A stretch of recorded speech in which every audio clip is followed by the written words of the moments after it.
Chapter 57-24. Xiao Qiao, you are a child that I fished out from the void. Although I don't know your background, I can feel the hostility in your body. I thought that by bringing you around, I could purify the hostility in your heart. However, after so many years, there was no change, or maybe it's not time yet. The white-robed monk looked at Xian Huang indifferently. Could it be heaven's will? She has to wait for the fated person. He muttered to himself. Immediately, a golden light flowed out from his fingertip and shot toward Arbor's glabella. With a whoosh, it went in and disappeared. The child rolled his big, beautiful eyes. Suddenly, his body went limp and he fell backward. Xian Huang supported her body and carried her up. A trace of anger flashed past her eyes and she reprimanded, "Stupid monk, what are you doing? Female benefactor, please don't misunderstand.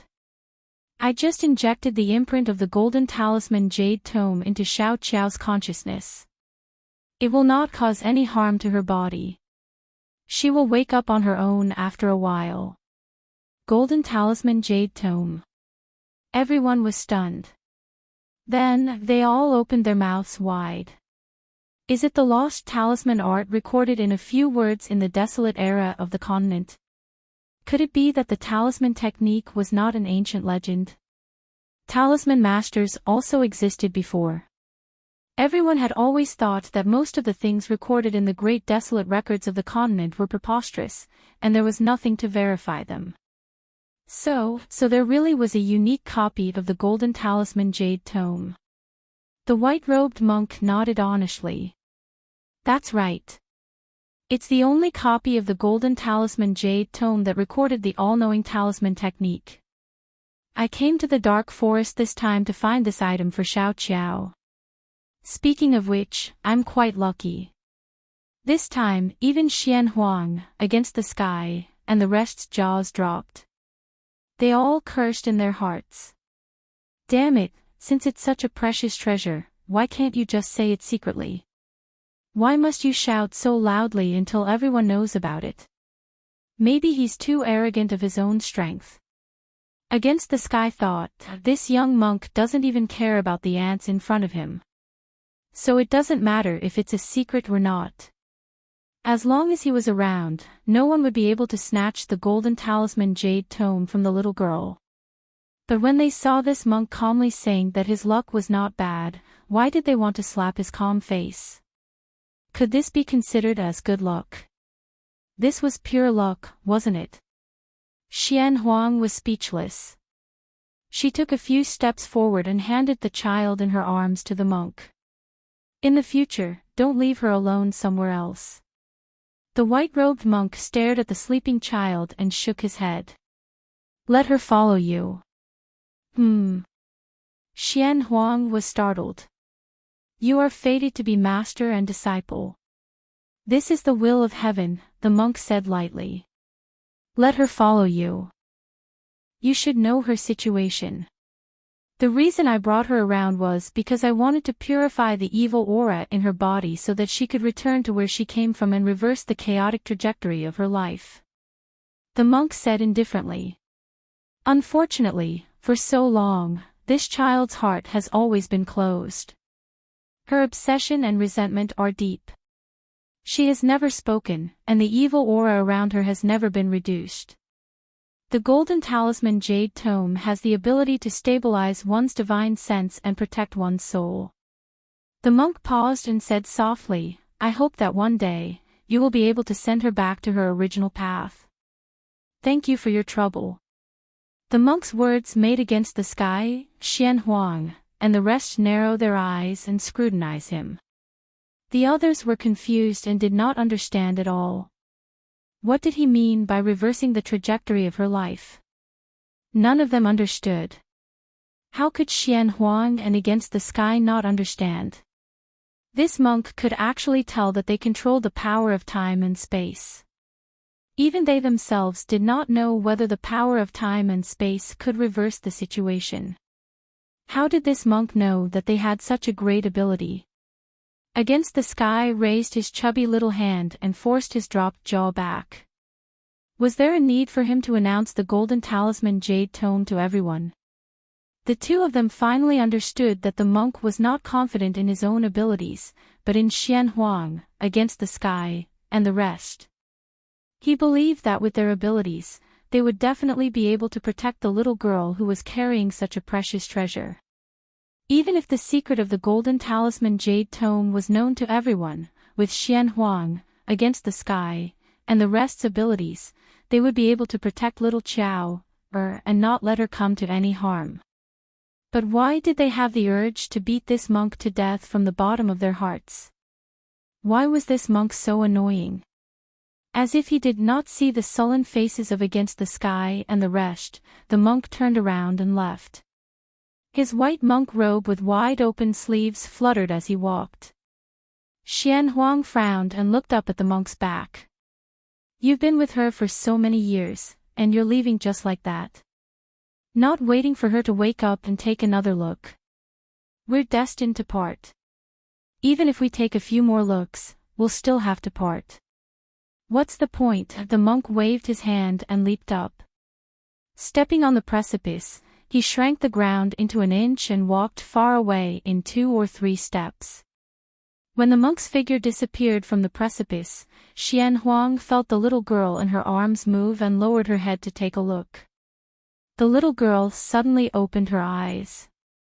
Her pitch-black eyes were deep and congealed. Moving her little arms and legs, Xian Huang released her hand and allowed her to climb onto her body and slide to the ground. The little girl seemed to have sensed something and ran to the bottom of the precipice. Looking up at the high precipice that connected to the sky, she saw the monk's figure that had already become a small black dot. She could not see him clearly at all. Tightly hugging the little unicorn in her arms, the little girl's long eyelashes fluttered a few times. Suddenly, her little face scrunched up and she bit her thin lips. Large drops of tears rolled down from her eyes like a gushing spring that could not be stopped. Xian Huang sighed softly and walked to her side and squatted down. With a gentle expression, she touched the little girl's head and reached out to wipe away the tears on her face. Her heart was slightly bitter. "In the future, I won't leave you behind anymore, okay?" The little girl seemed to have suffered a heavy blow as she sobbed and cried non-stop. Hearing her words, she raised her head slightly and met Xian Huang's pair of clear eyes that were as black as ink. Her crying paused slightly as she stared at Xian Huang for a long time with a trace of suspicion in her eyes. Until Xian Huang smiled and said softly, "I promise, good child." Only then did the little girl burst into tears. She opened her arms and threw herself into Xian Huang's arms. "In the future, Master will call you Xiaobao, okay?" Xian Huang reached out to touch the little girl's head and carried her up with a smile. "Master will take you home." Chapter 57-25. Quick, quick! A group of people carried the items that caught their eye in the treasury, searching with all their might. Against the Sky ignored them, allowing his companions to work in full swing. She squatted in front of the 9 flower pots in the corner, one hand supporting her chin as she carefully examined the mechanism. "That old tortoise is quite thoughtful," Against the Sky muttered. He had already stood up straight, and then he kicked out with a strong force. One of the flower pots moved with the force of his kick. Against the Sky then kicked out a few more times, and the left and right flower pots moved in a crisscross pattern, producing a series of friction sounds when they touched the ground. Crash! Against the Sky leaped to one side, and a small square secret compartment opened where his feet originally landed. With a flick of the mechanism, a wooden box with dark red engravings was brought out. Against the Sky laughed softly, and took out the red engraved wooden box. He muttered, "Since it's placed so secretively, it must be a precious treasure." But similarly, there was a very faint layer of mental energy on the outside of the wooden box. It should be a restriction set up by that fellow, used as a precaution. She had not squandered the spatial energy that Xian Huang had given her before, so it was just right to use it now. Then, like a gourd, he imitated the dark phoenix and used the power of space to remove the trace of mental strength. Then, he smoothly opened the red wooden box. There was an item in the box, carved out of blue crystal in the shape of an orchid. There was a silver carp embedded in the arched petals, and its eyes were crimson red. At first glance, it looked like an ordinary ornament, but against the sky's heart skipped a beat. The words orchid stone fish appeared in her mind. So it was hidden in such a secretive place. Finally, she found it. This item's name was quite big, so she did not think much of it. Suddenly, she felt a corner of her long skirt being pulled heavily. Against the sky withdrew her thoughts and looked down. She could not help but smile. Little Qiao had run out unknowingly. At this moment, she was hugging one of her legs with both hands. Her head was slightly raised, and her round eyes were full of desire as she looked at the orchid stone fish in Against the Sky's hand. You like it? Against the Sky raised her eyebrows. Little Qiao nodded honestly. Against the Sky dared to bet that the little kid had no idea what the thing in her hand was for. There were only 3 words that could explain why it suddenly popped out of her portable space and asked for it. That was, fate. This item was useless for defying the heavens, but a certain someone didn't mind teasing a child. Hence, the unscrupulous fellow calmly squatted in front of the little kid, pointed at the orchid stone fish in his hand, and then pointed at his own nose. Call me Marshal Uncle, and I'll give it to you to play with. Xiao Qiao blinked and opened her mouth, but her voice seemed to be stuck in her throat. She struggled for a long time but couldn't make a single sound.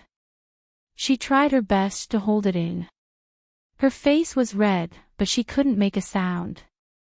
Against the Sky could not help but sigh. He reached out and patted the child's head. You can't expect a child who has been autistic for many years to suddenly speak, can you? Compared to the first few days, Xiao Qiao's expression had changed greatly.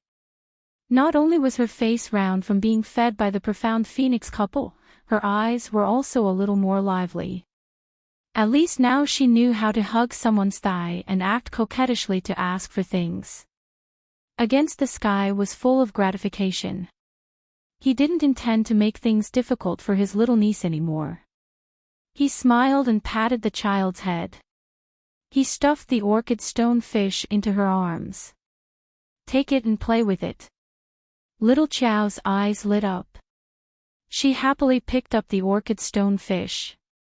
If those vulgar people knew that the orchid stone fish that their family had treasured for a lifetime was casually thrown to his martial nephew as a toy, they would probably vomit blood and die from anger. No matter how selfish you are, many things still depend on fate, don't they? Now, he had to give it to her even if he didn't want to. Against the Sky swept a glance at the empty treasure house. The speed of her little friend's robbery had long been practiced. Moving things was quite fast.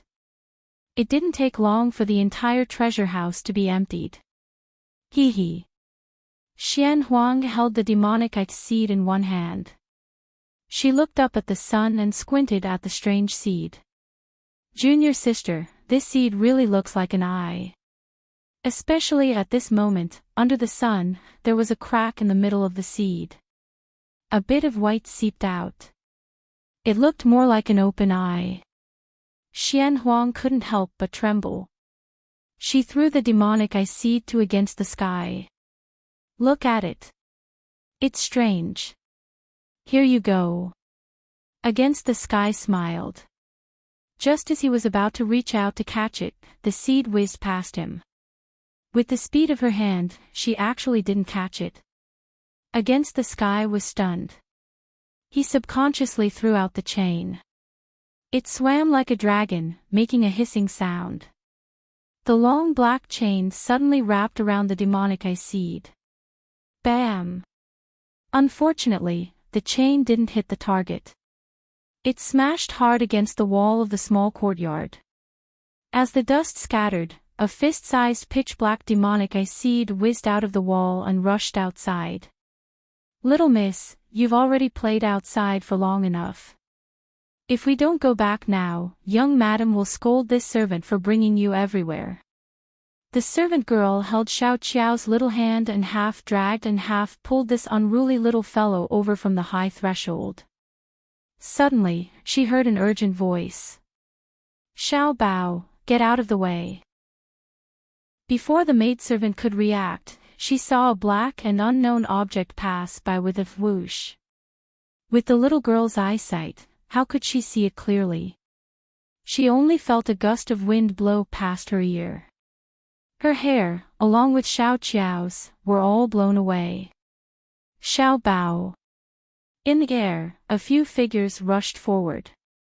More than a dozen winding iron chains also fluttered in the wind as they flew forward. In an instant, the master and servant were encircled. The chains instantly turned into hundreds of protective shadows. Against the sky's reprimanding voice came from afar. "Why aren't you stopping? Come back. Guliulu." The chains that were entangled around the master and servant retreated in a wriggling manner. Like a child who had done something wrong, she shrunk back with her tail between her legs and scurried in front of against the sky. Xiao Bao as Xian Huang leaped in front of the child and was about to reach out to grab the demonic seed. Xiao Qiao's black eyes stared at the pitch-black seed floating in front of her. Her little mouth opened slightly and she sighed in her heart. What a strange seed that grew so strangely. However, they saw the seed enter her slightly opened mouth with a whoosh. Everyone looked at the devilish child in shock. The word swallow was not out. With a gulp, the seed went down the devilish child's esophagus and was obviously swallowed. Xiao Bao. A few adults cried out in alarm. They couldn't help but look at each other in dismay. They already said don't swallow, don't swallow. Why did she still swallow it? This worrisome child really made them worried to death. After a moment, Xiao Qiao was carried and placed on an armchair. She sat upright and still. Her round eyes moved around nimbly as she looked at the adults in front of her. Master and the others' expressions looked quite ugly.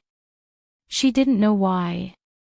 "I think we should just pour 2 bottles of this vomiting agent down her throat and make her spit it out." After one of them finished speaking, he caught a glimpse of against the sky's glare and hurriedly covered his mouth with his hand and laughed embarrassedly. "There's no change in her pulse." Xian Huang sat beside the child with a trace of doubt in her eyes.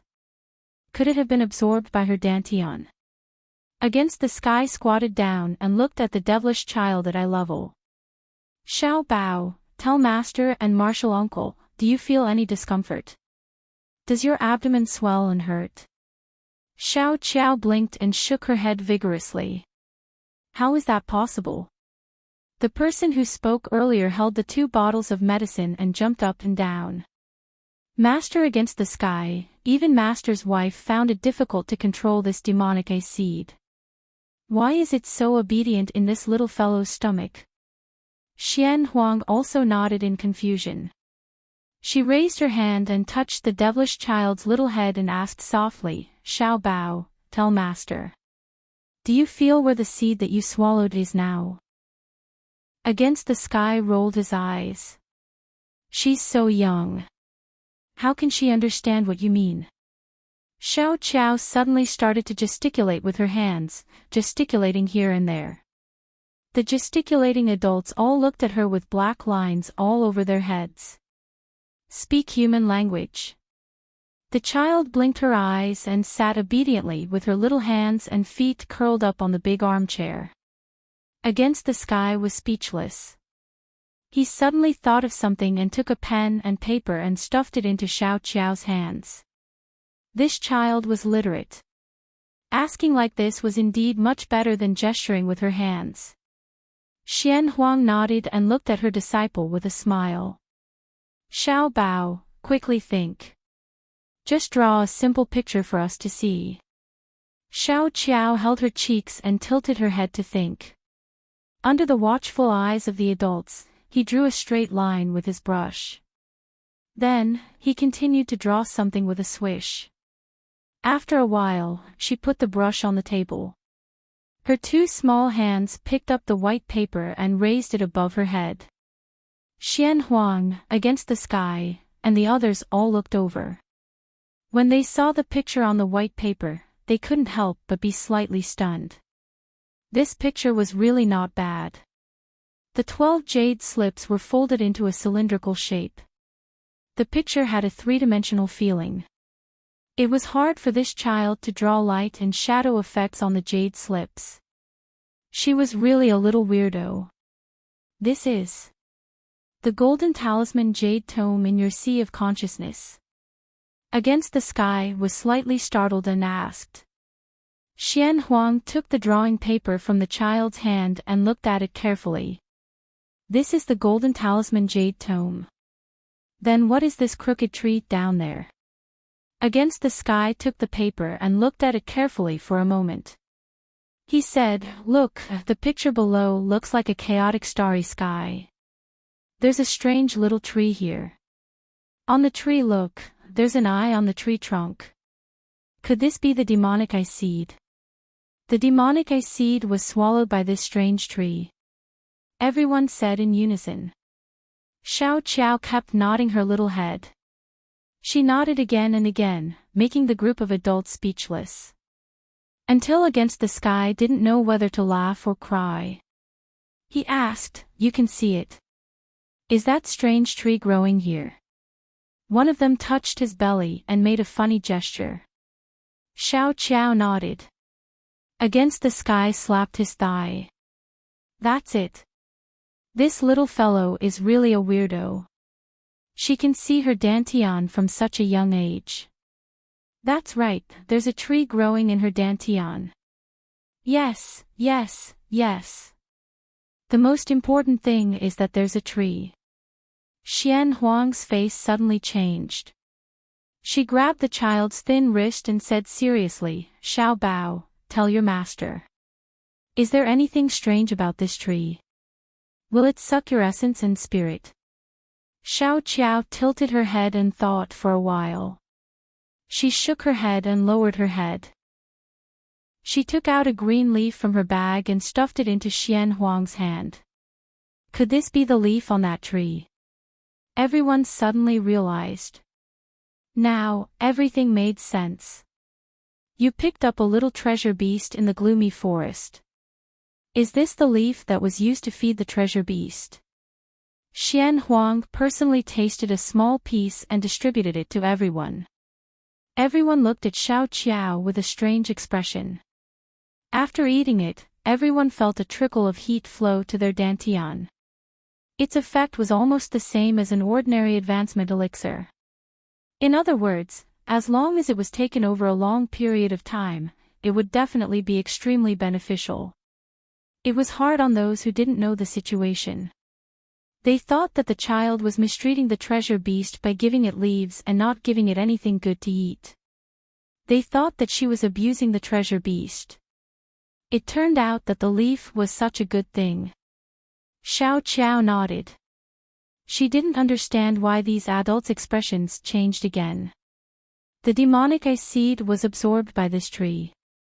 Against the Sky thought for a while and said, "No, it should be that the demonic ice seed was subdued by this tree and became a part of it. Look at this source tree. It should be closely related to the little fellow's realm. It was born in this vast chaotic star sea. It is most likely the source of this chaotic star sea. If this chaotic star sea is this little fellow's dantian." Against the Sky slapped Xiao Qiao's head. "Then this little fellow will have a great opportunity in the future." Xiao Qiao's head fell forward. She looked at her uncle master in confusion. She didn't understand why these adults were so excited. "Little treasure, tell me. Where did you put the orchid stone fish that you took from your uncle master last time?" Xian Huang's eyes flickered as if she was thinking about something. Xiao Qiao tilted her head and thought for a long time. She scratched her ear and suddenly reached out to grab the piece of paper. Then, she scribbled a few more times. After putting down the brush, the two of them looked at each other at the same time and took a deep breath. This little brat was indeed a great opportunity. Looking at the little fellow's scribbles, the two of them could roughly guess. That orchid stone fish was actually absorbed by the star domain. Due to fate, it became a part of the star domain and opened up a planet. Good child, quickly let your Uncle Master help you change the flow of time on this fish orchid planet. Xian Huang picked her up and kissed her with a smile. It will definitely be of great use in the future. The little girl blinked. Many years after rebirth, Jojo's cultivation rose to the spirit realm. He pointed at the vast ocean in front of him. This newly opened planet is called Fish Orchid Planet, right?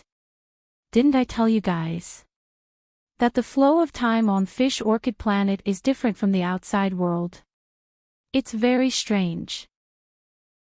It's strange yet familiar. I don't know why. Sometimes, when I look at this ocean, I feel that I have to think of something. Those wonderful times.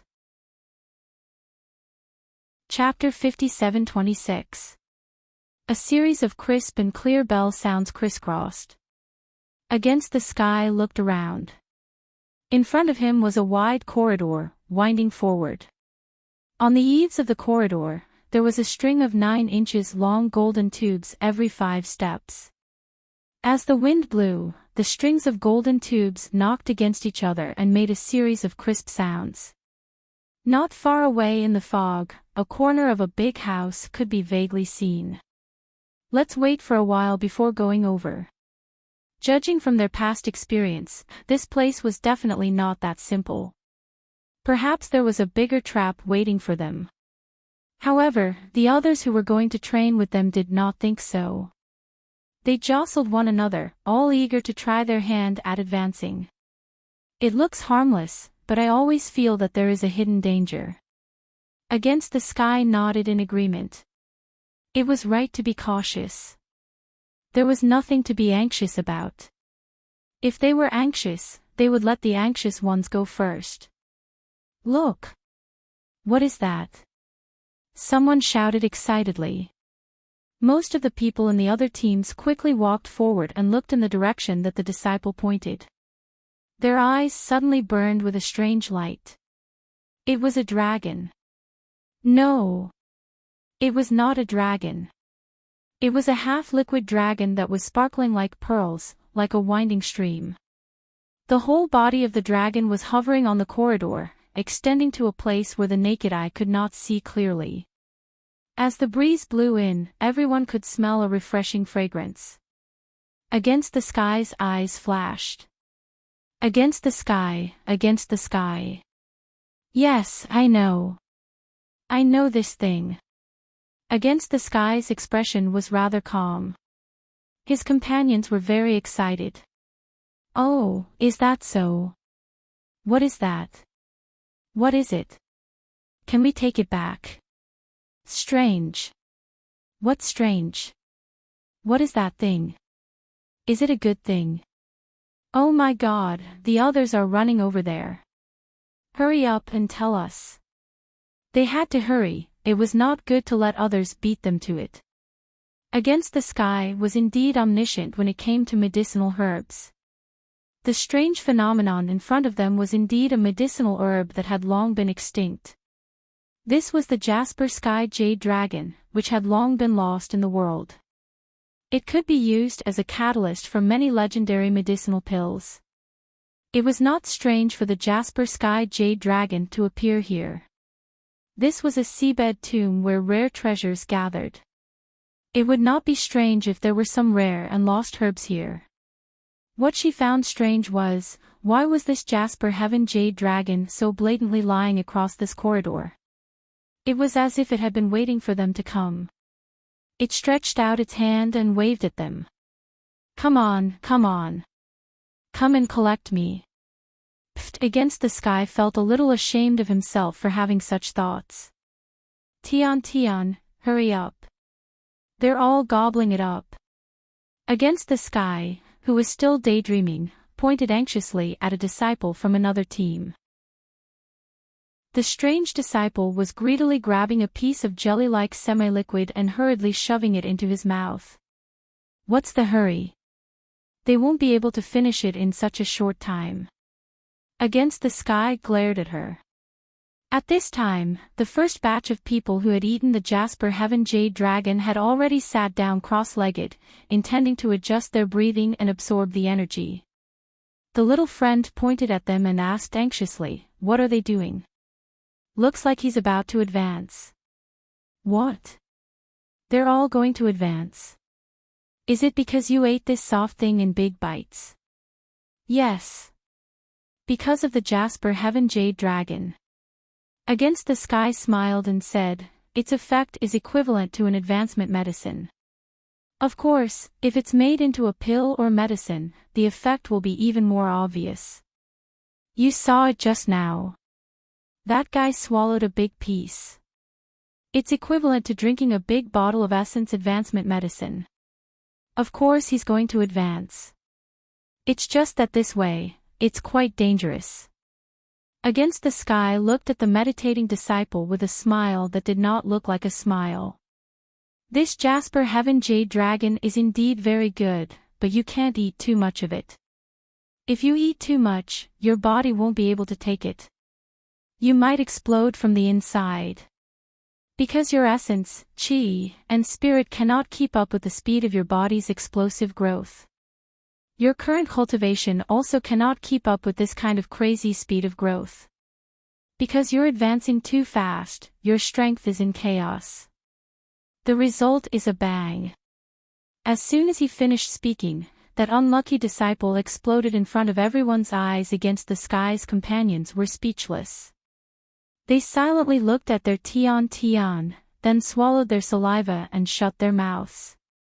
There Against the Sky had just explained something, and there was a living example right in front of them. This was really too extreme. It was as if they were watching a live speech. Yes, an explosion. This lively example was actually used by Against the Sky to explain it to them. Immediately after, as if to prove how true Against the Sky's words were, many of the nearby disciples exploded one after another. From their bodies to their souls, everything was completely destroyed. The explosion was so loud that it was hard not to notice it. Some of the nearby disciples, even if they did not self-explode, were innocently affected. The impact of the explosion threw them out and they landed heavily on the ground. Some were bleeding and some had broken limbs. When they raised their heads, their blank eyes were filled with an inexplicable sense of panic. The rest of the disciples of the aristocratic families and the loose practitioners also opened their eyes in horror. They looked at each other in confusion, asking with their eyes what had happened. Against the Sky led a group of people and stood outside the corridor with a calm expression. He temporarily stopped in his tracks and looked at them from a distance. As the distance between the two sides was not too far, what happened just now, the tragic scene of those unlucky disciples exploding, was clearly seen by Against the Sky and his companions. Against the Sky coughed lightly and suddenly said, "Above. Quickly hide." So. Tens of thousands of tiny sounds cut through the air, shooting towards the group of aristocratic family disciples whose faces had changed greatly. Even though Against the Sky had warned them in time, and a portion of them quickly dodged, there were even more who could not react in time. The golden tubes that were separated by 5 steps exploded, shooting out countless golden fragments of different sizes and shapes, injuring many people. The scary thing was that those fragments seemed to be smeared with some kind of corrosive poison. Those who were infected by it all held their hands and feet as they rolled around on the ground. The golden fragments shrouded everyone's heads, falling down like a drizzle, continuously attacking the densely packed crowd. The faces of the disciples were ugly, and they all used their energy to protect their bodies, retreating step by step under the continuous attack of the golden fragments. It wasn't until everyone had retreated from the corridor that the golden shard disappeared without a trace. The corridor regained its tranquility once again, except for a few pieces of white bones that had not been dissolved by the poison, scattered on the corridor. It really could not be seen that a tragic massacre had just occurred. Many of the aristocratic families had suffered heavy losses, and the number of loose practitioners had sharply decreased by a third. From the original 500 or 600 people, it had sharply decreased to the present 300 people. This unforeseen event caused everyone's hearts to tremble, and they did not dare to act rashly again. The Jasper Sky Jade Dragon was good, but they also needed to be alive to enjoy it. Everyone's footsteps were chaotic as they returned to the corridor, pairs of eyes only staring at the flowing, beautiful jade top-grade spirit medicine not far away. The feeling of wanting to go but not being able to was really terrible. These people looked at each other and stopped in their tracks. In the end, their eyes all fell on Against the Sky, wanting to see what this girl would do next. However, the strangest thing was that Against the Sky did not do anything. His eyes were only staring at the Jasper Sky Jade Dragon in the distance, and his body stood still for a long time, looking a little dazed. Suddenly, the hem of her skirt that covered her knees was forcefully pulled by someone. After a few more tugs, Against the Sky's attention was drawn back from the distance. Looking down, Against the Sky's eyes could not help but be surprised. Unknowingly, little Qiao had actually jumped to her side, tugging at her skirt with both hands, her little head raised high, and her eyes were watery. Little treasure. Against the Sky pulled her into his arms, and his expression could not hide his astonishment. How did you come out? Little Qiao clenched her little fists, and jumped in Against the Sky's arms with joy. The meaning was very obvious, showing that she jumped out of Against the Sky's portable world just like that. Damn, there was a space-time restriction here, and there was temporarily no way to overstep it. Against the Sky thought that after seeing this with their own eyes, her companions in the portable world must be very speechless about this child. Perhaps they were now cursing in their hearts. There are indeed no ordinary people around Black Phoenix, and all of them are so abnormal at this moment. The child stuck out her little belly, turned her head, and pointed into the distance. The direction that her finger was pointing, no matter how one looked at it, seemed to be pointing at the Jasper Sky Jade Dragon. Against the Sky suddenly had a bad premonition in his heart. Based on his understanding of this child, this little fellow was almost a master who would not come to the Three Treasures Palace for no reason. It seemed that every time she appeared, she had a goal. Cough cough, such as the unicorn, or the treasure beast, or the orchid stone fish, etc. Against the Sky blinked his eyes. Why did he feel a chill on his back? This troublesome brat, could it be that she wanted to? Seeing that she did not have any reaction, the child used her little hand to grab a strand of black hair hanging in front of her chest, and pulled her to continue looking into the distance. Uncle Master saw it. Little Qiao stretched out her little fist and wiggled her little body. Against the Sky helplessly put her down and followed her to the end of the corridor. Child, how many do you want? Everyone looked at her and little Qiao in a daze. They thought to themselves, is Against the Sky okay? She had clearly seen with her own eyes how the aristocratic family disciples fled from the corridor in a sorry state. Those broken corrosive golden fragments were not so easy to deal with. She asked the child how many Jasper Sky Jade Dragons she wanted in such a relaxed tone. Was this nature of her nature too much of a joke? A female cultivator stood at the side with an exceptionally cold expression. Her head and body were stained with a lot of dirt, and when she heard the question, she only sneered and did not say anything. She only stared at Against the Sky coldly, looking at Against the Sky as if she was looking at an ignorant lunatic who did not know the immensity of heaven and earth. Against the Sky turned to his companions behind him and forced out a smile. Cough, get ready. Everyone was stunned. Ready for what? Ready for a group fight. Against the sky raised his hand and rubbed his aching forehead. Actually, the temptation of the Jasper Sky Jade Dragon was not that great to her. She already had the materials to concoct the highest grade medicine in her hands. Getting a few more Jasper Sky Jade Dragons would just be icing on the cake. So she did not immediately rush forward to snatch the Jasper Sky Jade Dragon like those ignorant aristocratic family disciples, but quietly stood at the same place and watched. But now, since her little niece wanted it, she could only smile helplessly. Little Qiao ran to the corridor and jumped a little. She turned and rushed to against the sky's side, tugging on his sleeve again and making a few gestures with her hands and feet. One moment she raised her hand, her face flushed red, and the next moment she pulled on the Jasper Sky Jade Dragon. Her little face became even redder, trying her best to demonstrate the process to against the sky held his forehead, not knowing whether to laugh or cry as he nodded and said, "Don't worry, if you can't get this Jasper Sky Jade Dragon, Marshall Uncle will help you. I will definitely let you get it completely, and not waste a single drop of jade cream."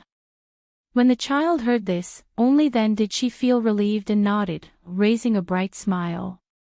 The two of them, one big and one small, walked up the corridor just like that, under the watchful eyes of everyone who was about to pop out of the window. The two of them walked steadily to the Jasper Sky Jade Dragon that was crawling on the ground, wriggling forward with seemingly no end in sight.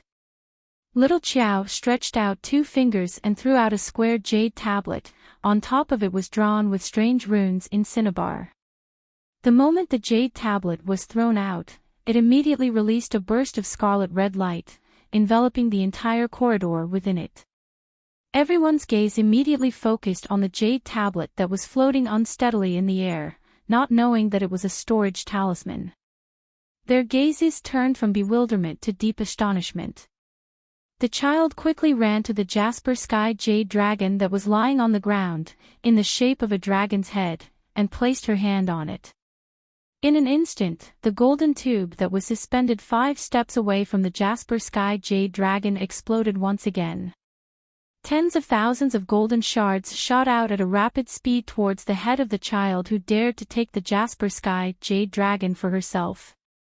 The child did not even lift her head. The little hand that was placed on the Jasper Sky Jade Dragon's head did not move an inch. Her little face was calm and indifferent. Tens of thousands of golden shards fell with a whoosh, looking as if they were about to shoot that extremely daring child into a hedgehog. The jade tablet that was suspended above the child's head suddenly released a burst of defensive red light, swiftly pushing away the golden shards around the child. Then, they saw the shards shoot out in all directions. A few aristocratic family disciples who were standing in front of the corridor to watch the commotion, wanting to see clearly how the child was going to court death, were instantly pierced by the golden shards. The shards were covered with a powerful poison, completely corroding them in a matter of minutes. The rest of the people immediately retreated with a look of horror, retreating far away and sticking their heads out to look, the expressions on their faces slowly becoming very interesting. There was no other reason, but mainly because they saw that the Jasper Sky Jade Dragon's body was gradually thinning, even becoming more and more transparent. What did this mean? It meant that the Jasper Sky Jade Dragon was being continuously absorbed into that daring child's personal storage container.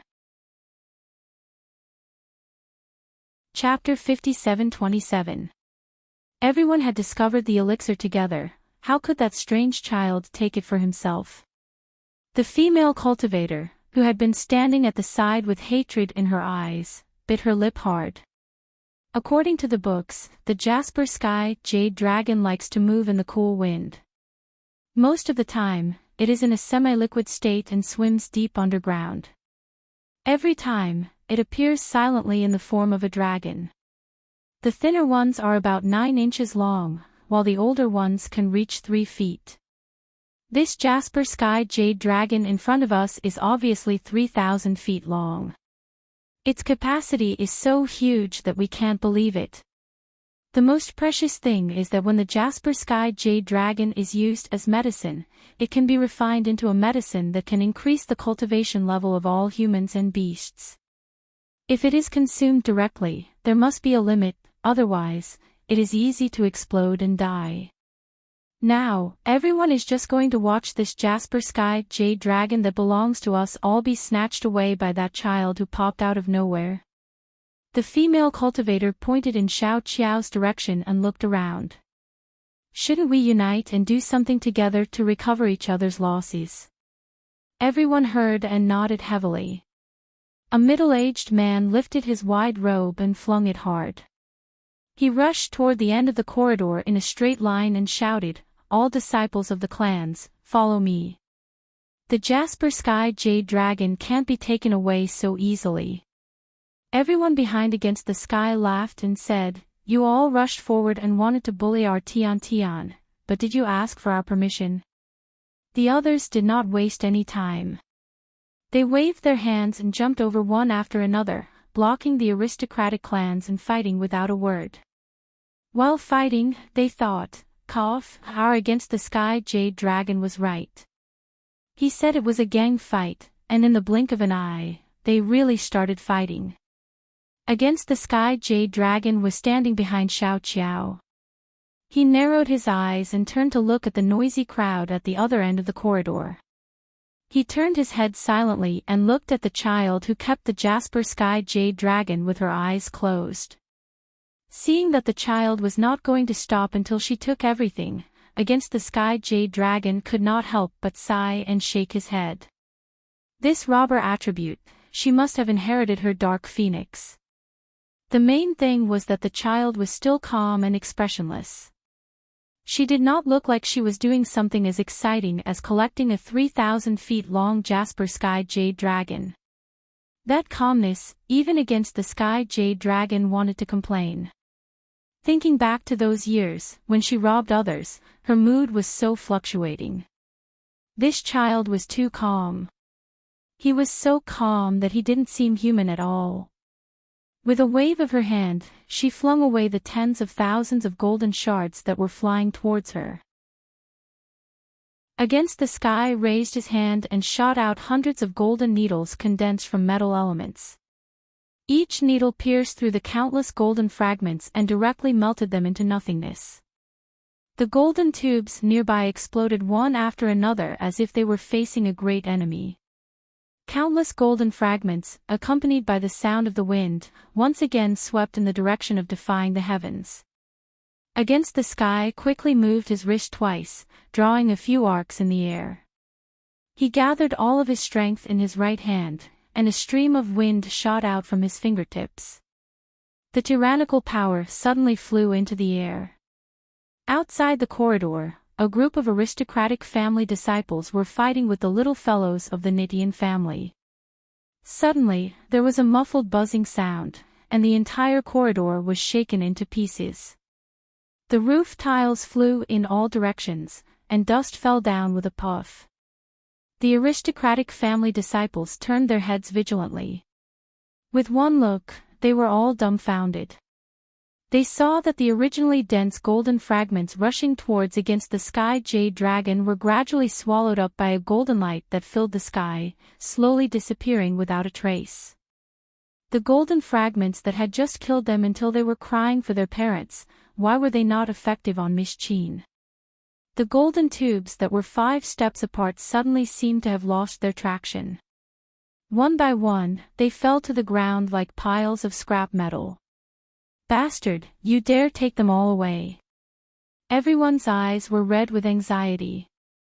They glared angrily at little Qiao's back, wishing that they could shoot a few holes in it. Seeing that they were being obstructed, the aristocratic family disciples didn't care too much. They all surrounded her. A family head shouted, "All disciples, listen to my order. Set up a defensive array."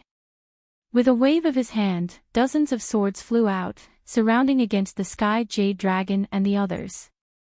That family head took advantage of the moment when everyone was in a flurry to rush out, and in an instant, he was in front of the corridor. Without thinking, He pulled out a shining black sword from his sleeve and stabbed it towards against the Sky Jade Dragon's shoulder. This Nidian who ruined everything should have died long ago. The family head's eyes were filled with deep anger. His entire body was like an arrow that had left the bow, flying straight towards against the Sky Jade Dragon's shoulder. Against the Sky Jade Dragon tilted his head slightly, and in an instant, he dodged to the side. However, the moment she turned her head, a silent sleeve arrow flew out from the side and blew towards her left shoulder at an extremely fast speed. Against the Sky Jade Dragon frowned. His eyes flashed as he looked towards the female cultivator who thought that she had hidden well in the crowd. This female cultivator had previously encouraged everyone to come forward, and this time, she had been waiting quietly outside the crowd. Against the Sky Jade Dragon was almost shot by her. She was extremely sinister. Nidian's eyes flashed with anger, but before she could do anything. Before he could react, he saw little Qiao jump up as if she had been pricked by a needle. A pair of dark eyes bloomed with a fiendish anger. The female cultivator thought that she had hidden well, but who would have thought that her every move was already exposed in front of everyone? She retracted the hand that had shot the arrow, and in a daze, she felt a shadow move in front of her. A small hand as white as jade suddenly appeared in front of her eyes and pierced through her left shoulder at the speed of lightning. "Ah!" The female cultivator screamed in pain. Her entire body trembled, and her body subconsciously shrank back. Unexpectedly, the person followed her like a shadow. 5 ruthless fingers pierced through her left shoulder, and at an extremely fast speed, heavily pinched her shoulder blade. At this time, everyone could clearly hear the crisp sound of bone cracking, and a thick chill rose from the bottom of their hearts. The female cultivator's screams fell into everyone's ears. The sound was extremely sharp, and everyone felt that their ears were being pierced by the sharp screams. But the chill in the depths of their hearts did not lessen at all. Especially they saw that the child who did it had an expressionless face from beginning to end, like a ruthless killing machine.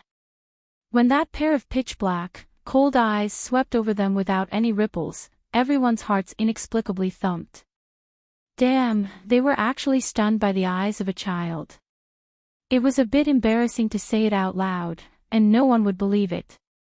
Everyone present came back to their senses, and at the same time, this thought floated in their minds. Only the female cultivator could clearly smell the scent of death approaching. The small hand that pierced through her shoulder seemed soft and weak like tofu, but it was actually harder than diamond. It crisply crushed her shoulder. At this time, she did not know that Arbor had attached a diamond talisman to his hands, so her feeling was not wrong. This pair of hands was indeed comparable to diamond, unbreakable. Pain. The female cultivator's body was half bent, and cold sweat dripped down from her forehead. This kind of pain of being pierced from the inside out, and the pain of having her bones crushed, could only be felt by experiencing it firsthand. She looked at the little girl standing in front of her with a frightened expression. That child's height did not even reach her waist. She was thin and small, and looked white, tender, and slender. However, in this small body, there was actually such a cruel and tyrannical power. The child glanced at her and carefully studied the expression on her face for 3 seconds. Suddenly, she reached out and swiped at the void, and slowly pulled out a sword from a shadow of light. When the large sword was slowly pulled out of the void, the female cultivator clearly felt her body unconsciously tighten. Her nerves were stretched taut, and she felt an extremely terrible danger from the bottom of her heart. She looked at the little girl in front of her with a panicked expression, and at the first moment, she cleverly read the words, "Cut the weeds and dig up the roots," from the little girl's dark eyes that were like an ancient well. That's right, if you cut the weeds and dig up the roots, they will grow again when the spring breeze blows. The child saw a trace of revenge in the female cultivator's eyes. If she did not kill her now, there would definitely be complications in the future. Although the child did not say anything, the flowing silver light in the depths of her withered eyes told others so. So scary, the female cultivator trembled. This little girl was only 6 or 7 years old, but she was unbelievably ruthless. Since when did all the children in this world become so terrifying? Little Bow Against the Sky was shocked. She was a little slow to react from the beginning. The child's movement speed was too fast. When she came back to her senses, the child's hand had already pierced through Wang Yin's shoulder. When she pulled it out again, that hand was dripping with blood. Against the Sky was a little stunned, and his brain went blank. When she saw the child pulling out the Fushi sword that was even longer than her body from the sea of consciousness, she suddenly felt a little unwell. When the Fushi sword was pulled out, the surrounding people immediately retreated a few steps. Some of the aristocratic clans who had experienced the power of the large sword before had their faces smeared with a layer of dust. With every inch the Fushi sword was pulled out, the child's face turned a little paler. She tightly held the sword hilt with both hands, and let the large sword buzz and shake as she struggled to control it. This child was really messing around. Against the Sky was so scared that his heart almost jumped out of his chest. He hurriedly rushed to her side.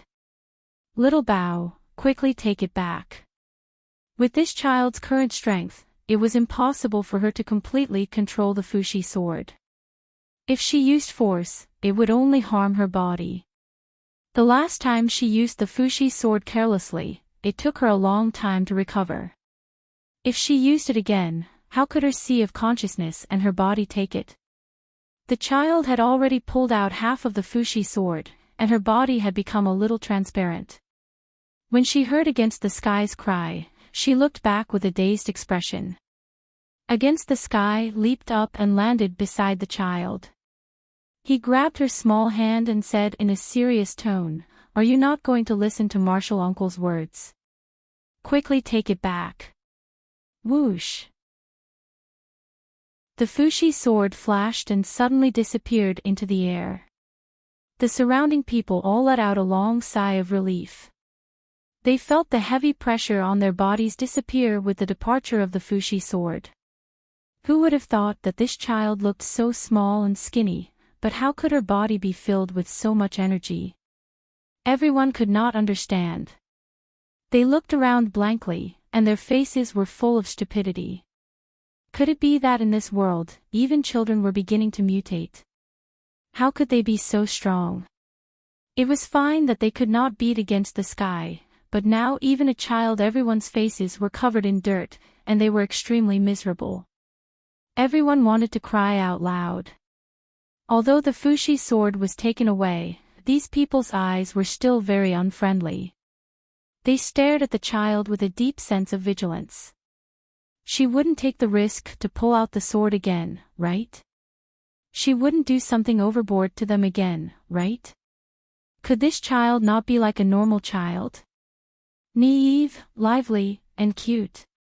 Could it be that being a normal person was really that difficult for her? Against the Sky turned a blind eye to everyone's suspicious and cautious gazes. He only lowered his head to look at the child. "You silly child, what could happen to Martial Uncle?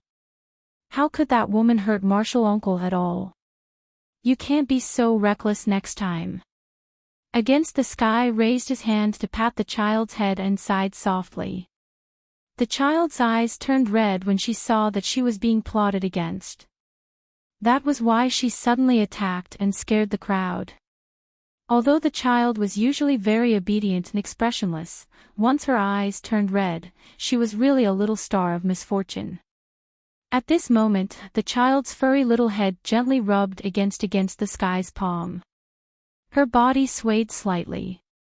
That disgusting female cultivator suddenly attacked and wanted to hurt Martial Uncle. She could not let Martial Uncle get hurt. No. She had to protect them well. She had to protect them well. Arbor's body swayed slightly again and suddenly sank down. Against the Sky hurriedly picked her up and patted her back. When he turned to look again, the child was already lying on his shoulder, exhausted. She had fallen into a deep sleep. What happened to little treasure? Why did she suddenly fall asleep? Against the Sky patted the child's back and said softly, "It's nothing. She's just exhausted her mental strength." Her two thin curved eyebrows frowned slightly. She looked at the child's pale body with some worry. Perhaps after this trip was over, it was time to discuss with Xian Huang how to send the child back to where she came from. Otherwise, her missing soul would always be incomplete and cause great harm to her divine sense and body if she drifted outside for too long. Especially when this child was so reckless. She often used up a lot of mental strength to try to control the huge antique Fushi sword. A child without a pulse naturally did not belong to this continent. She would not stay by her and senior sister Xian Huang's side forever. Against the Sky sighed softly and raised his hand to caress the child's head. Even though he was very reluctant, senior sister should be able to understand the stakes involved. After much consideration, she would agree to send her back. However, when he thought that this child would leave them one day, his heart was very heavy, depressed, and uncomfortable. Even he was not willing to think about it for the time being. Would there really be a day when they would be separated? Against the Sky frowned slightly and sighed softly. Chapter 57:28. Against the Sky was clear about Xiao Mu's attributes. This child was usually quiet and obedient, but she had a heart that could sense all kinds of treasures. Don't laugh when I tell you this.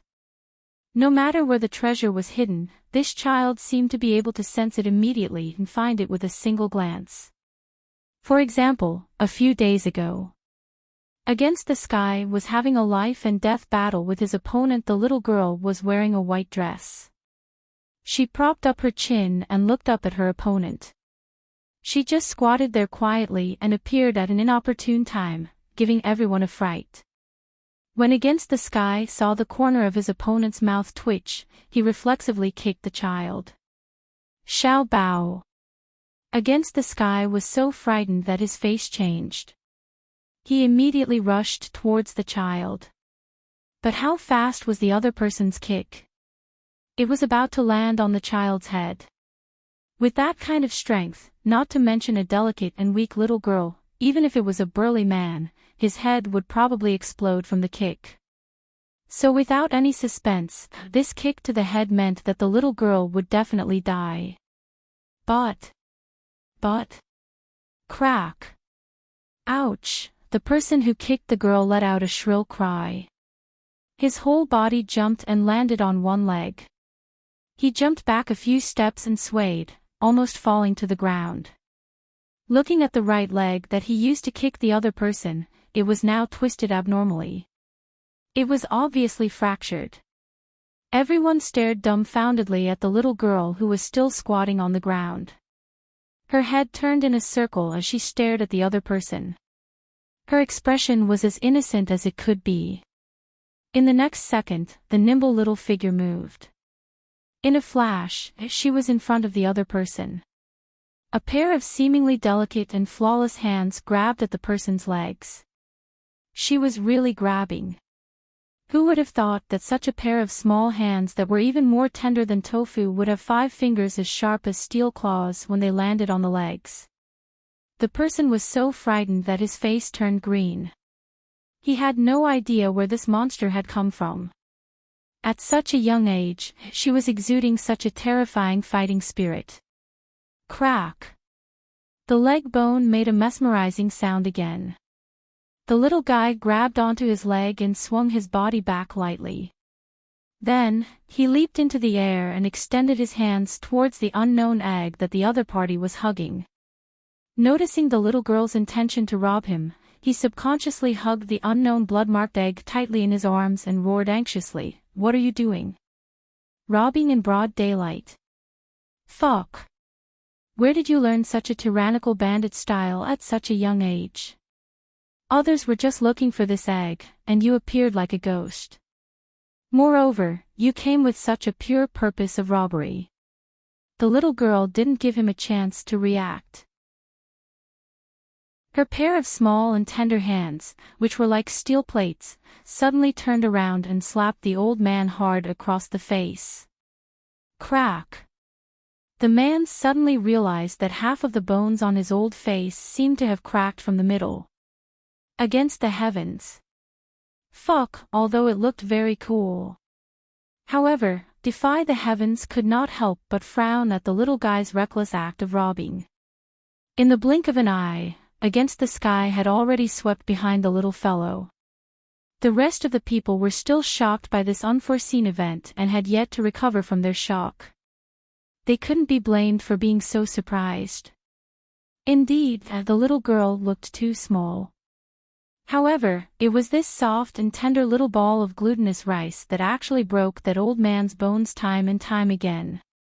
If they hadn't seen it with their own eyes, they would have thought it was a fantasy. It was simply unbelievable. Had children become so terrifying in today's world? Against the Sky's unlucky opponent was stunned by this slap. After a few seconds, he spat out blood. At this moment, he felt pain in his leg and his cheekbone. His entire face didn't seem to belong to him anymore. But at this moment, the little guy's steel-like hands had already grabbed his arm and squeezed hard. A cracking sound rang out, causing one's heart to palpitate. Ah! How could he still hold on to the egg? The blood-marked egg rolled down just like that, and the little girl picked it up with one hand and hugged it in her arms. This series of actions actually only took 1 or 2 minutes, but everyone watched as his teammate turned from a perfectly fine person to a person riddled with holes. Who knew how many big and small bones were broken? The unlucky guy couldn't even stand properly now. The little girl gave him a gentle kick to push him back, and he fell down. With a loud thud, he landed heavily on the ground. When the hard and cold stone ground made his heart go cold, he finally regained his senses. He clearly knew that he was killed by a 7-year-old girl in a matter of minutes. Ah! He let out a broken roar, his eyes burning with anger. He thought that this little devil was specially sent by Chin Nitian to torture him and trample on his dignity. Everyone was furious. The person they sent out had not even faced Chin Nitian, and in the end, he was inexplicably beaten to a half-dead state. He was simply a piece of trash, a useless thing. Xiao Mu hugged the egg, and there was no need for Nitian to summon it again. She had already turned around and pounced towards her. Nitian took the opportunity to hug her, and with a face full of anger, he reached out and poked the child's head. Naughty child. Why are you so disobedient? For this little thing, you're even willing to throw your life away. Who taught you to want money over your life? As he said that, he angrily reached out and slapped the child's butt twice. The child's small body trembled, and a pair of misty eyes peeked at Nitian pitifully. Nitian's face was a little scary. His face was tense, and his lips were pursed, as if he didn't want to talk to anyone. The child's eyes immediately revealed a hint of fright. Uncle Master was angry. So angry. Why? The child's small head couldn't understand, and she shrunk towards Nitian's body.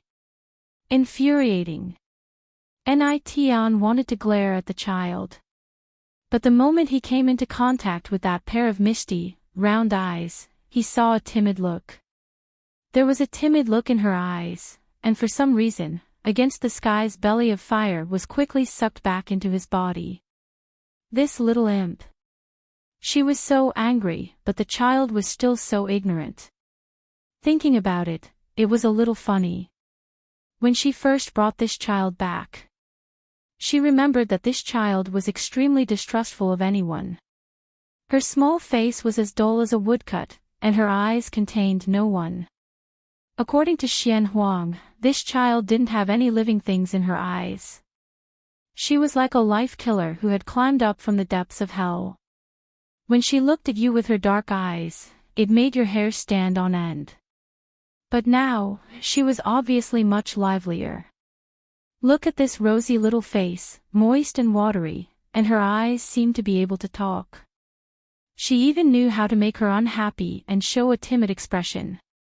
She even knew how to carefully fawn on her and smile foolishly. For a moment, Nition couldn't help but laugh. Forget it, forget it.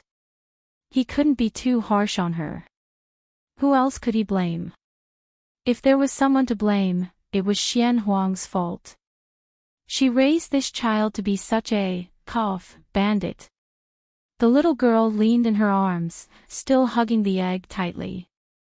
Secretly, she tried to figure out if Martial Ant was angry. Her little hand couldn't help but rub the egg. Egg, you have to work hard. Don't waste my efforts to get you back. On the ancestral ground square, a small figure propped up her chin and looked up at the dusky sky where fine raindrops were falling. Her little mouth was puffed up, and there was something like a lollipop in her mouth. When she heard footsteps, she turned her head to look at the source of the sound.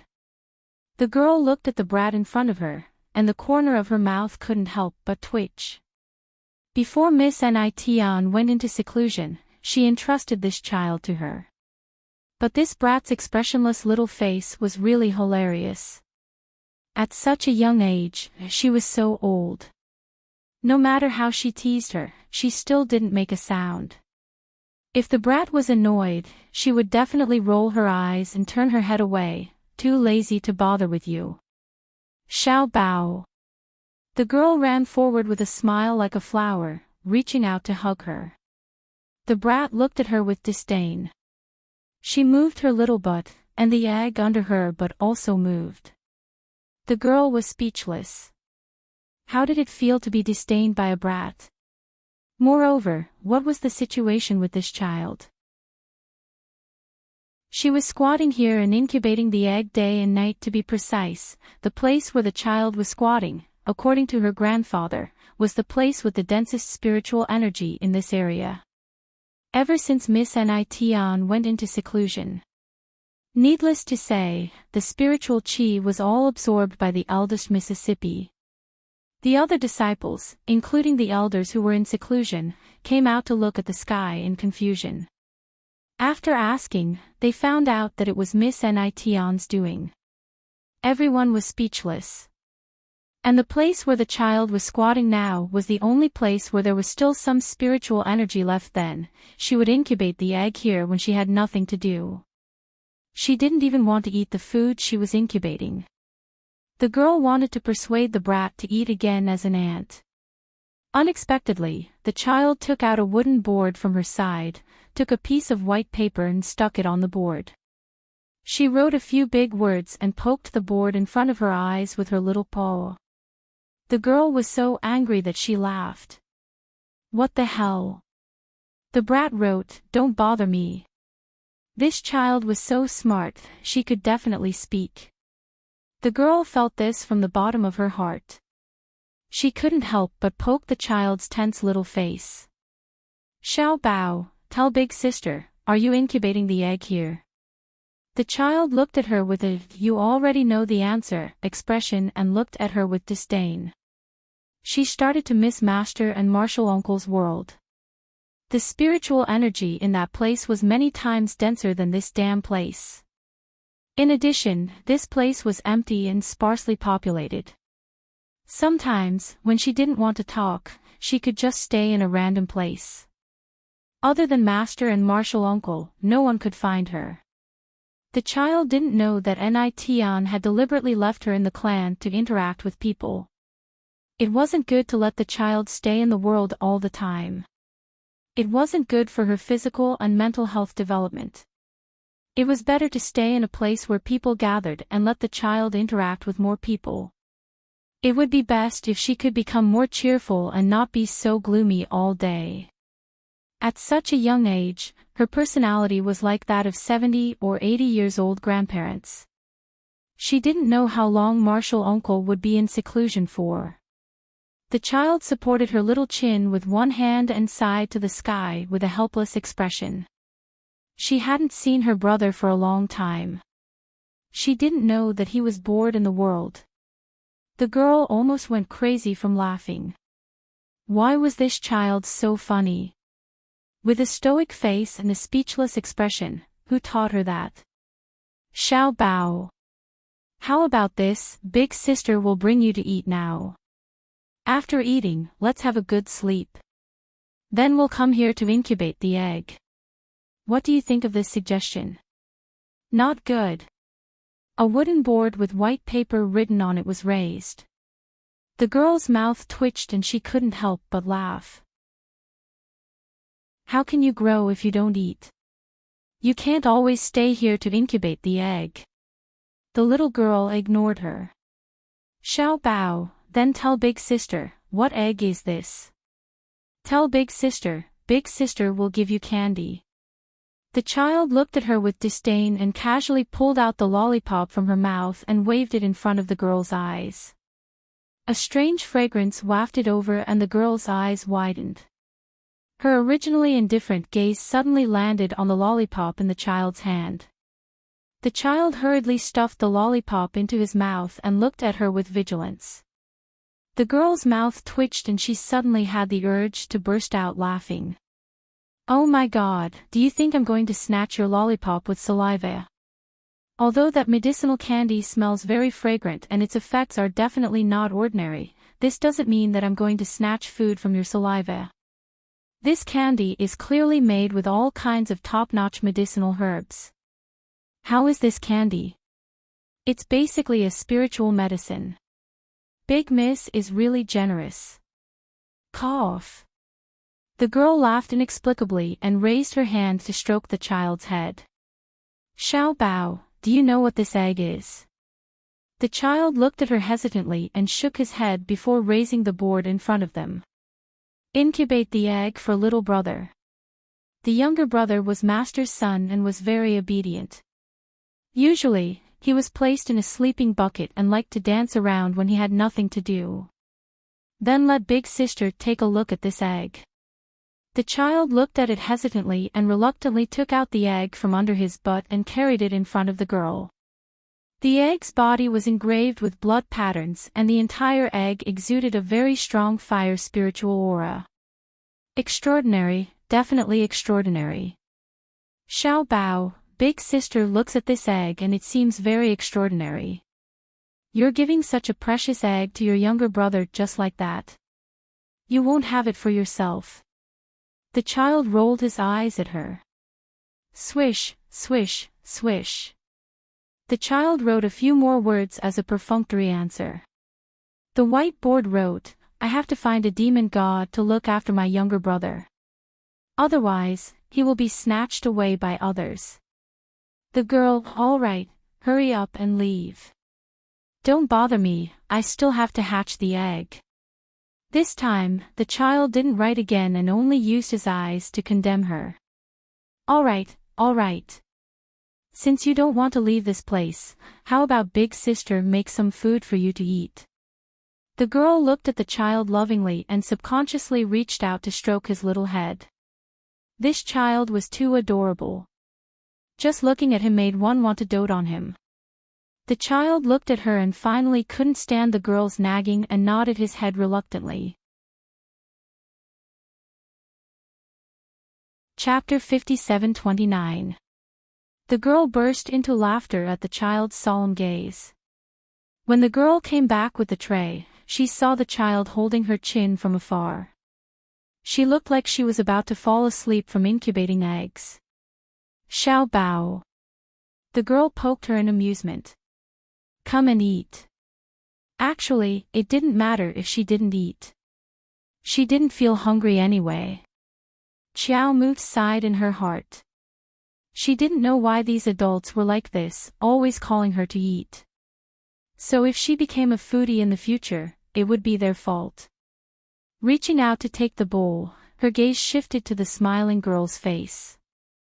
Suddenly, her gaze froze. That serious and deep gaze stunned the girl, and she subconsciously reached out to touch her face. Ah, there's nothing dirty on my face. The child stared at her for a while, then suddenly put down the bowl in her hand. With a wave of her white hand, she revealed a rectangular jade tablet. The girl's gaze fell on that jade tablet. The child grabbed the girl's hand and stuffed the jade tablet into her hand.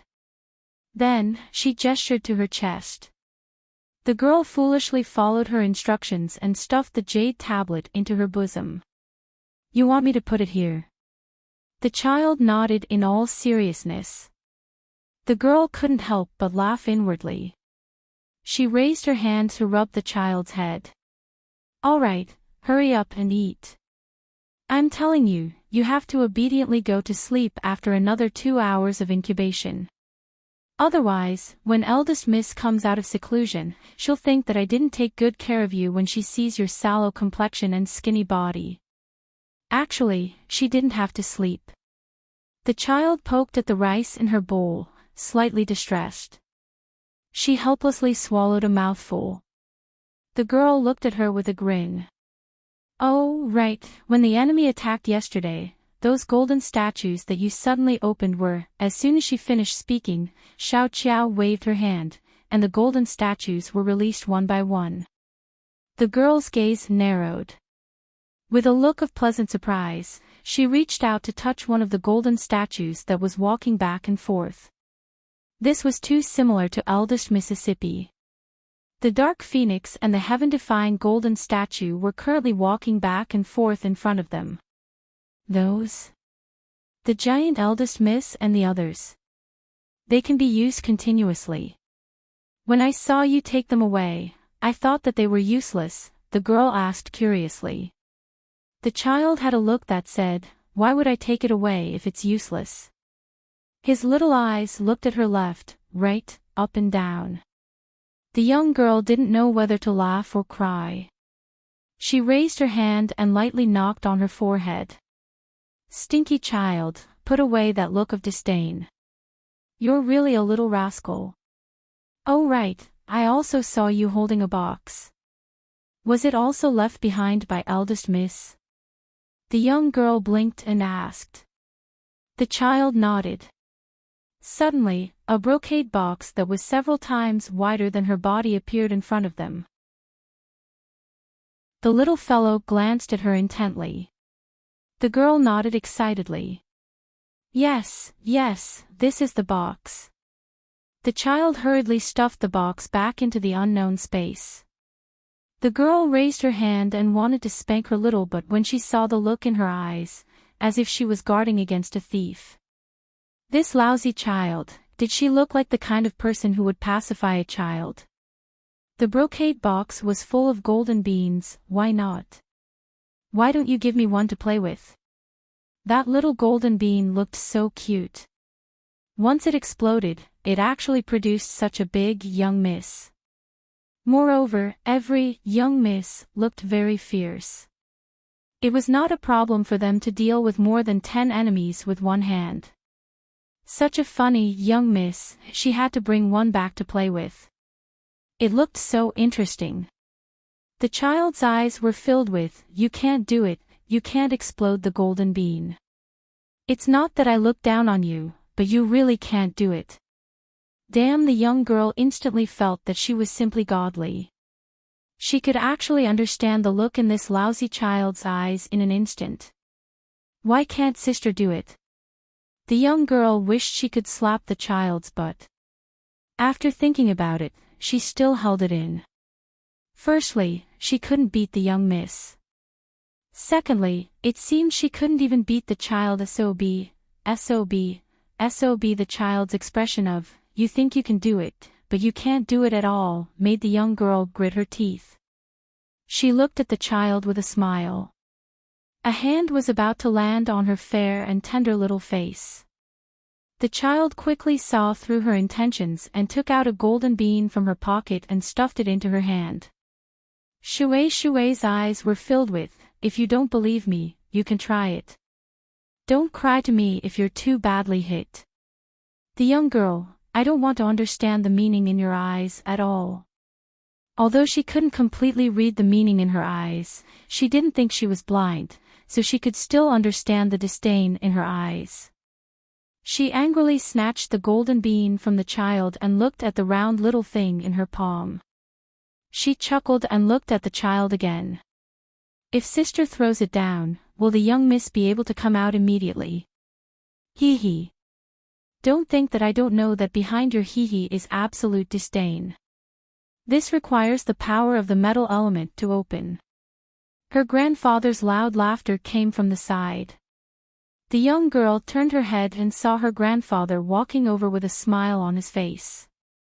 His gaze fell on the golden bean in her hand and he nodded excitedly. I really didn't expect that the young miss had already made so many preparations before she went into seclusion. The handful of golden beans that the baby scattered yesterday required the power of the metal element to open, although I don't know what kind of divine artifact this is, it must be extraordinary. The young girl's expression was serious.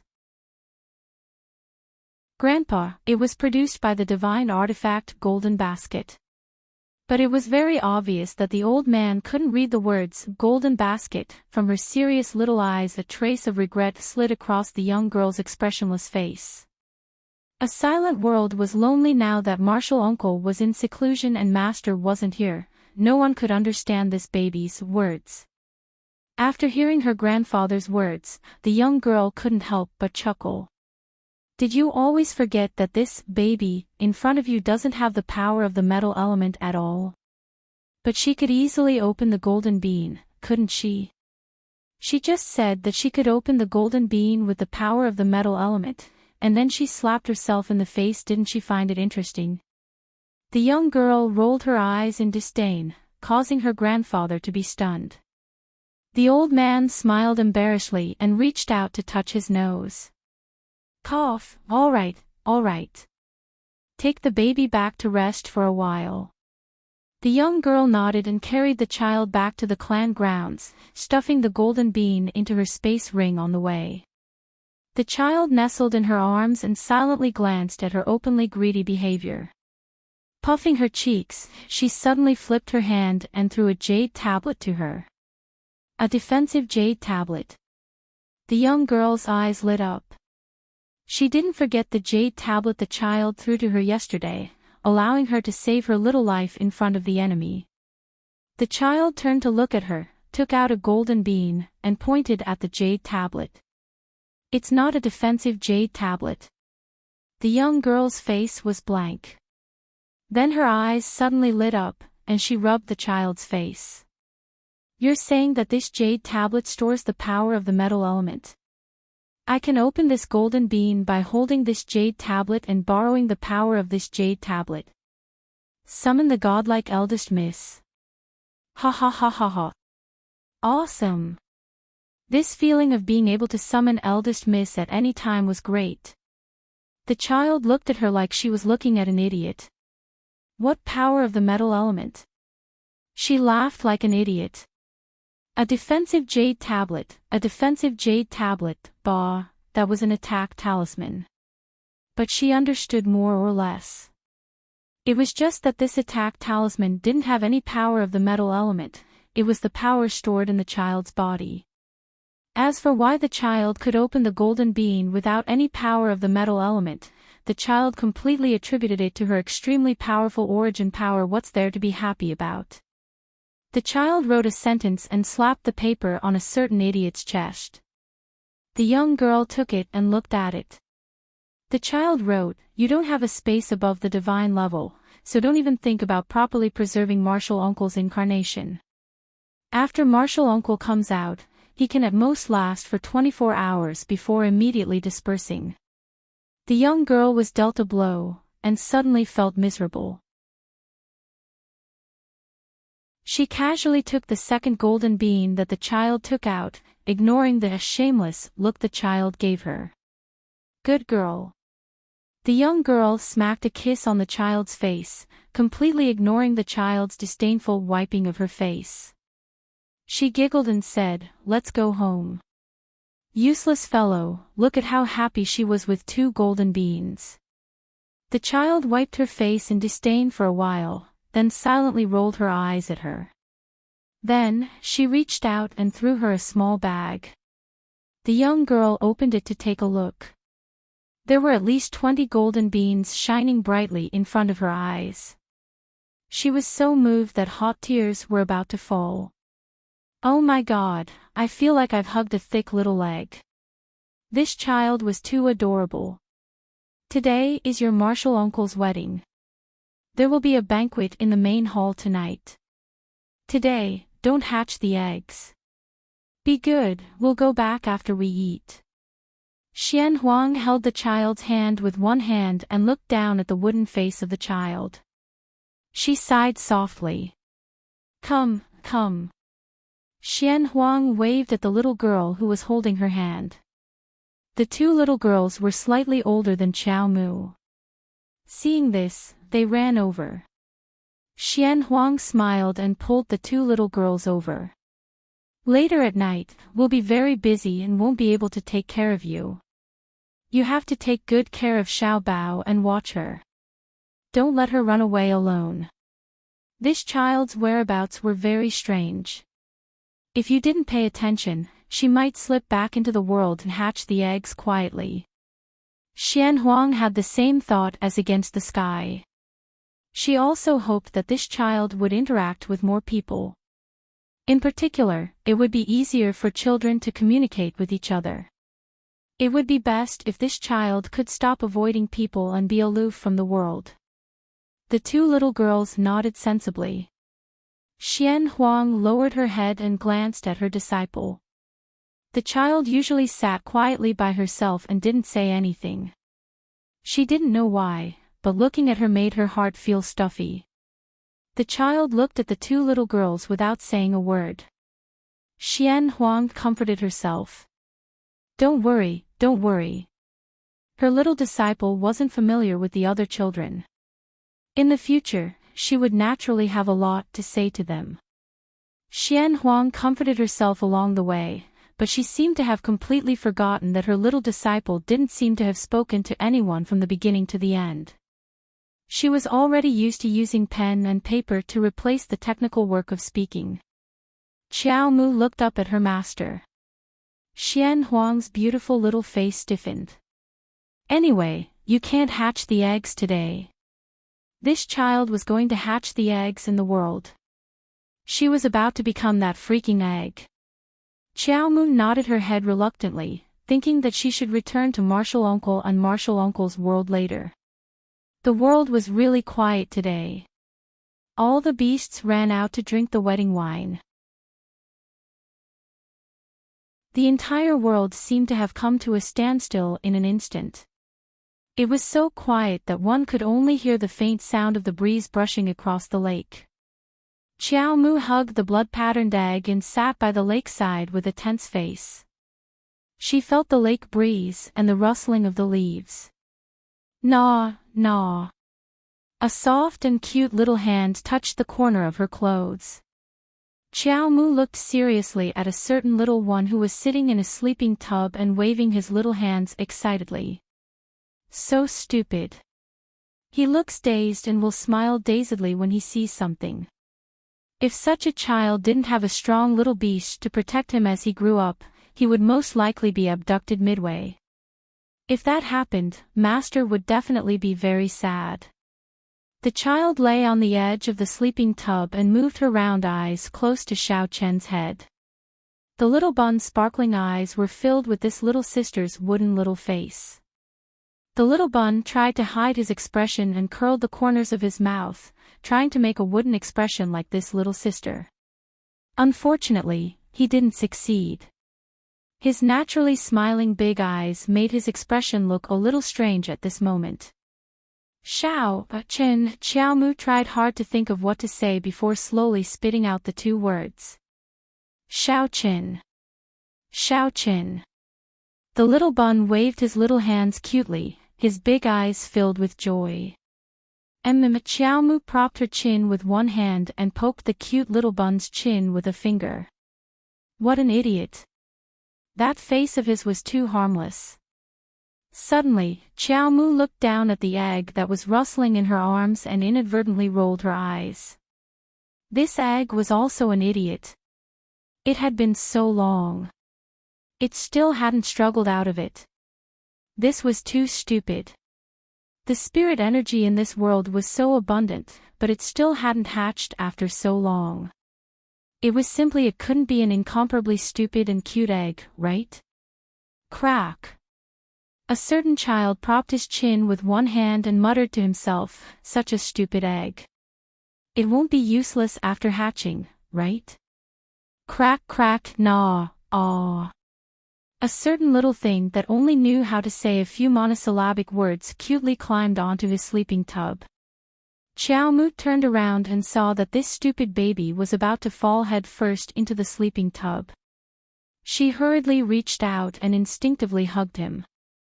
As luck would have it, the egg in his arms rolled down from his knees and slid all the way down the slope. With a bang, it fell into the lake. The child turned her head in shock and looked at the egg that had fallen into the lake. She was just thinking about whether she should get the beasts in the lake to fish it out. Suddenly, the entire lake began to boil like water that had been boiled to the peak. A whirlpool of water surged from the bottom of the lake, and with a boom, a large amount of water was blasted into pieces and broke through the surface of the lake. Roar, roar. A certain child carried a baby and stared dumbfoundedly at the three little dragons that had suddenly leaped into the sky from the bottom of the lake. Her eyes lit up. It was Little Red, Little Red, and Little Red. They had come out. Chapter 57:30. Each of the three little dragons had a pair of bulging lumps on their foreheads. A crimson dragon's body coiled in the air. As the three of them spat fire in the air above the lake, the water beasts in the lake all rose from the bottom of the lake in astonishment. They glared at the three uninvited guests angrily. The flames that the three little dragons spat out were crimson in color. The moment the flames touched the surface of the lake, a sizzling sound was heard, and a small part of the lake water was completely evaporated. An unlucky water beast at the bottom was slightly touched by the crimson flames. It was immediately burned until it cried out in pain and rolled all the way into the depths of the lake. As it rolled down, the lake water that it touched evaporated into water vapor. Xiao Mu stood by the lake and watched in shock. If they continued like this, wouldn't such a nice lake be evaporated by these three fellows? Ah! Come out! Xiao Mu waved her hand angrily. At that moment, the heaven-defying wedding banquet was in full swing. After 3 rounds of wine, all the courtiers stood up happily and toasted each other while chatting and laughing. Suddenly, a soft and crisp voice of a little girl was heard from outside the hall. Stop! Roar! Roar! Sizzle! A courtier who walked out of the hall after hearing the voice was almost hit by a ball of fire that fell from the sky. He took a step back and was pulled to the ground. That courtier stared blankly at the huge hole in the ground that had been burned and couldn't help but tremble. Stop, stop, stop. The enraged Xiao Mu was really fuming. She held a soft and cute little bun in one hand and a fushi greatsword in the other, which was slowly emerging from her palm. These 3 disobedient crimson dragons actually dared to wreak havoc everywhere. He had almost destroyed a perfectly fine spiritual lake. They simply shouldn't exist. The little girl's wooden eyes contained a trace of malice and killing intent, and the fushi greatsword in her hand kept emerging from her palm. Xiao Bao! What are you doing? Xian Huang, who was alarmed by the commotion outside, ran out to see this terrifying scene. The child didn't know that when she pulled the fushi sword out of her body, her entire body became transparent. It was on the verge of shattering, like a thin piece of paper. When she saw this, she felt her heart clench. Xiao Mu was suddenly stunned. Her body, which was bristling with anger, suddenly paused. She gripped the half of the Fushi sword that had already appeared and turned her cold gaze to the 3 writhing little dragons. Woo woo.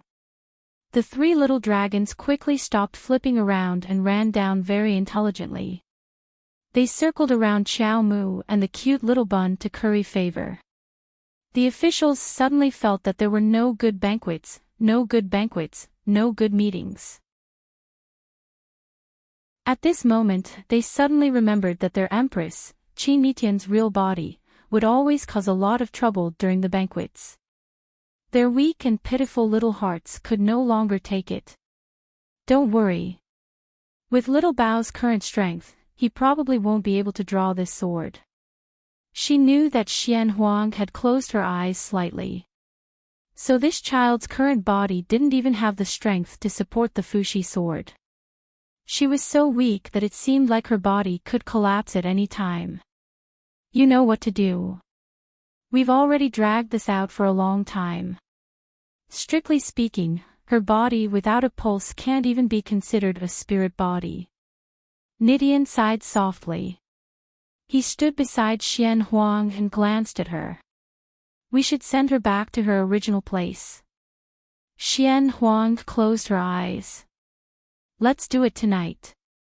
They couldn't wait any longer. Indeed. Problems that they didn't want to face had to be faced. There was simply no avoiding it. The intertwining of time and space could send her back to her original place. Although they might never meet again, they were already very gratified to know that this child would live well in the future. Night. Xiao Mu stood in front of a misty forest with a confused expression. She completely didn't understand what Master and Martial Uncle were doing. Instead of sleeping at night, they brought her to a forest that she didn't even recognize. What were they trying to do? Tonight, Xiaoqin seemed to be a little impetuous. She kept moving her little arms and legs, as if she had sensed something. Xian Huang held Xiao Mu's little hand and stood in front of the forest. She slowly squatted down, hugged the child's body, and patted her head. Xiao Bao, remember, no matter where you go, no matter how far you are from Master, Master will definitely protect you, okay? The child looked at her in confusion, not understanding what she was talking about. Master, aren't we going to sleep? So why did we come here tonight? Roar! Before a small blood-patterned demon dragon could roar, it was glared at by Nitian Huang, who was at the side, and shrank back. Whoa, what a terrifying human woman. How could she have such a terrifying gaze? The little blood demon dragon curled up its small body and returned to Xiao Mu's sleeve.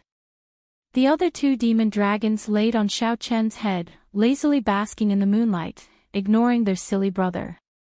Xian Huang took 2 steps back, as if she had made up her mind to return to Nitian Huang's side. She suddenly raised her hand, and an array suddenly appeared on the ground where the child was standing. The circular array was covered with a layer of white light. Once the array was activated, a transparent barrier rose around the entire array, completely isolating the child. Xiao Mu opened her eyes wide, no longer sleepy, and ran around the array in a daze.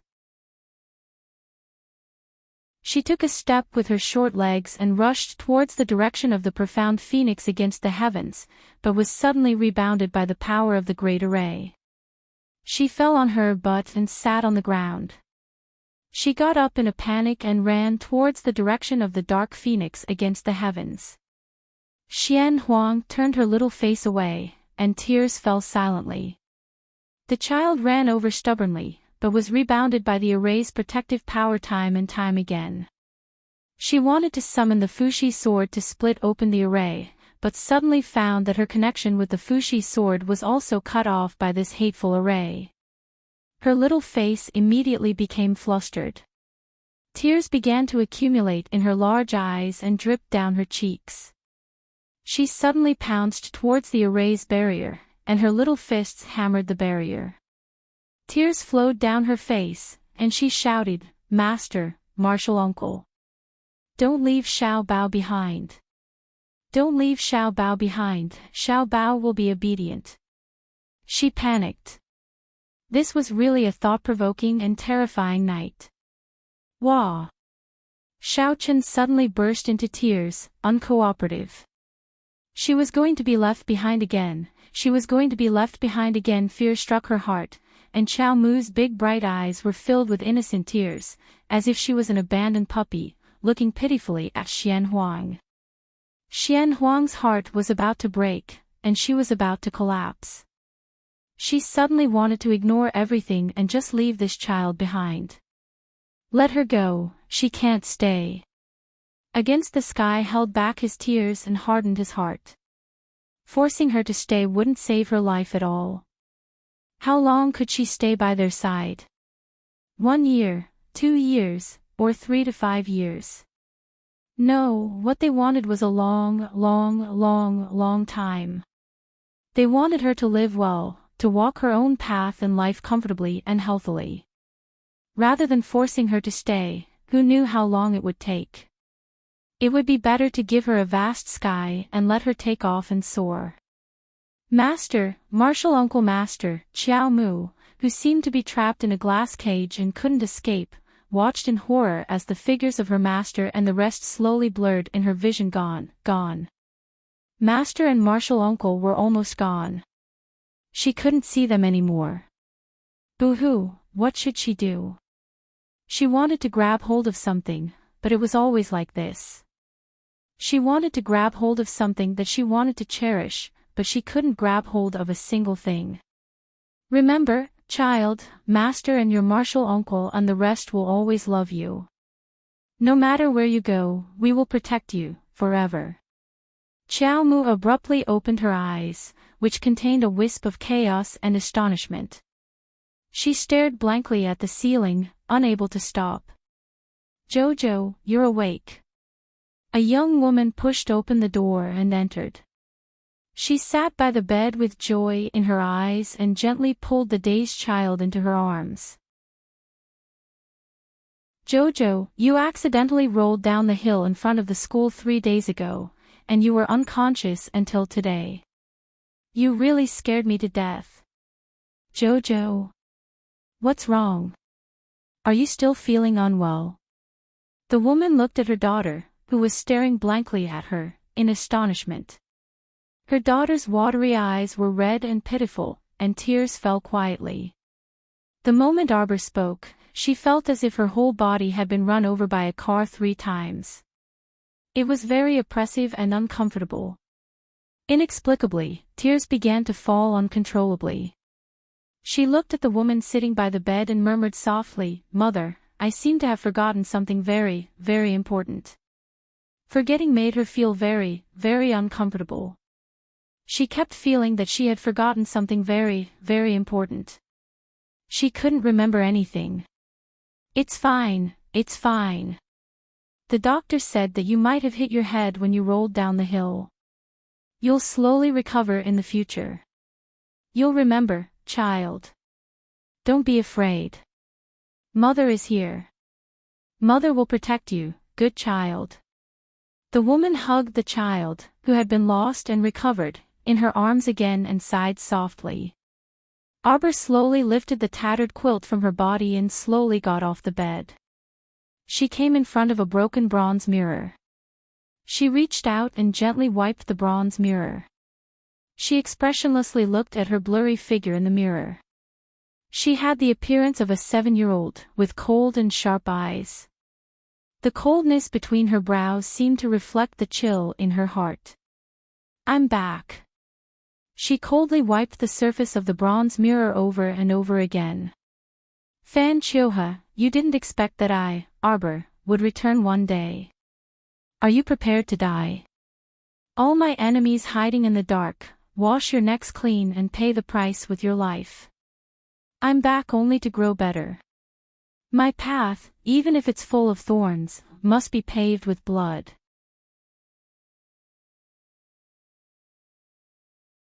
Chapter 57-31. In Zhaoping town near Wenka City in Shantian Prefecture. The recent peace was completely broken. The townspeople asked everyone they met, "Did you see that? Old Ko's child is back." He even brought back a beautiful wife and a granddaughter. I saw it, I saw it. Yesterday I met old Ko and his wife. They couldn't stop smiling. Oh, they're so happy. I didn't expect old Ko and his wife to be so successful. Their son is so promising. No one could have imagined that things would turn out like this. Xiaoping Town's Ko family branch was living such a prosperous life, but Shuntian Prefecture's Ko family branch was not doing so well.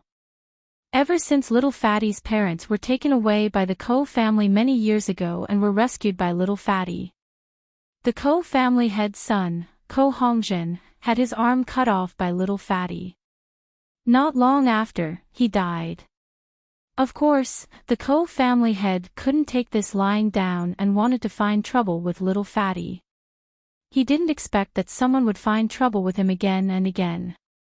Someone set up a talisman array in their Ko family and imprisoned them for more than 10 days. After that, the Ko family head didn't dare to make a sound, and didn't dare to find trouble with Little Fatty. The Ko family was originally an ordinary family in Shuntian Prefecture. After a series of blows, the Ko family head also became ill. These years, the Ko family didn't manage well, and their business also slowly declined. Today's Ko family was almost about to scatter. There weren't many disciples in the family, and those who could leave had all left. But in this remote branch of the Ko family in Xiaoping Town, a pair of rural villagers, their son was amazing. Now his cultivation was said to have broken through to the 5th level of the god realm, and his wife was also a god-tier master. This was a terrifying existence for the practitioners in the middle 6 prefectures who were generally in the spiritual realm. And it was said that with his cultivation, he could do whatever he wanted in the divine continent. Recently, the townspeople and even the mayor went to Little Fatty's father's house 3 times a day to give gifts. That eagerness really made it seem as if they were welcoming a certain Prince. Qi Xianxian hugged her little girl and looked at Little Fatty's wrinkled little round face with amusement. What's wrong? The couple wandered around the town with their daughter. Along the way, people were constantly attentively serving them tea and water. Haze, these people are too passionate. Little Fatty was at a loss of what to do. In fact, these aunts and uncles in town had watched him grow up, so there was no need for them to be so eager. Forget it, we'll be staying here anyway. After a long time, they will get used to us. Now, it was only because they hadn't seen each other for a long time that they were so enthusiastic. The little girl in his arms was about 2 or 3 years old. Her head was as round as a glutinous rice ball. Her watery eyes stared at her parents as she shouted, "Mother, Mother, I want to go back and see Big Brother. I've made an appointment with Big Brother. I'll definitely go back within a year." Qi Xianxian smiled and patted the little girl's head. "Not recently. Nyangqin and Papa will stay here to accompany your grandparents. Could it be that Nan Nan doesn't like grandfather and grandmother?" "I do." The little girl nodded vigorously. If grandfather and grandmother knew that Nan Nan wanted to leave them, they would be sad. "Then what should we do?" Little Nan Nan's face scrunched up into a ball. All right. When we settle down, we can invite your big brother over to play." "Can I?" "Of course." Qi Xianxian smiled and patted her daughter. Chapter 5732. Mother, can I write a letter to ask elder brother to come over now? Qi Xianxian could not help but laugh. "You child. Your elder brother, uncles and aunties went to the sacred region. We won't be able to see you for a while." "Oh. Darling, don't worry. They will be back soon." Seeing that her daughter was not in a good mood, Qi Xianxian comforted her gently. Brother Fatty. Just as they were talking, a girl with a long braid ran over to them in quick steps. "What's the matter, Sister Hua?" Little Fatty was able to call everyone in Xiaoping town by their names. The long-brayed lady smiled at him, stomped her feet and said, "Brother Fatty, quickly go home and take a look. Your old Ko family's people have come to look for your parents. Auntie and uncle are both honest people. Don't fall for their tricks." Little Fatty's eyes flashed with anger. Qi Xianxian glanced at the lady and said to Little Fatty, "Brother Fatty, let's go back and take a look." Little Fatty's mouth twitched as he secretly glanced at his wife. Once the two of them increased their speed, the long-brayed lady naturally could not catch up to them. Qi Xianxian's face was full of smiles. She stretched out 2 fingers and gently pinched her husband's arm. "Don't tell me, when we were in Palan Prefecture Academy, you were also quite popular with the ladies. Although your image is not very good, you have a glib tongue. You can call me sister and sister very happily. Sister Hua, Brother Fatty, you are quite smooth." Little Fatty grimaced and quickly took his wife's hand. He laughed and said, "Wife, my loyalty to you can be seen by the heavens." Qi Xianxian rolled her eyes at him. "I think you are just addicted to flirting with girls."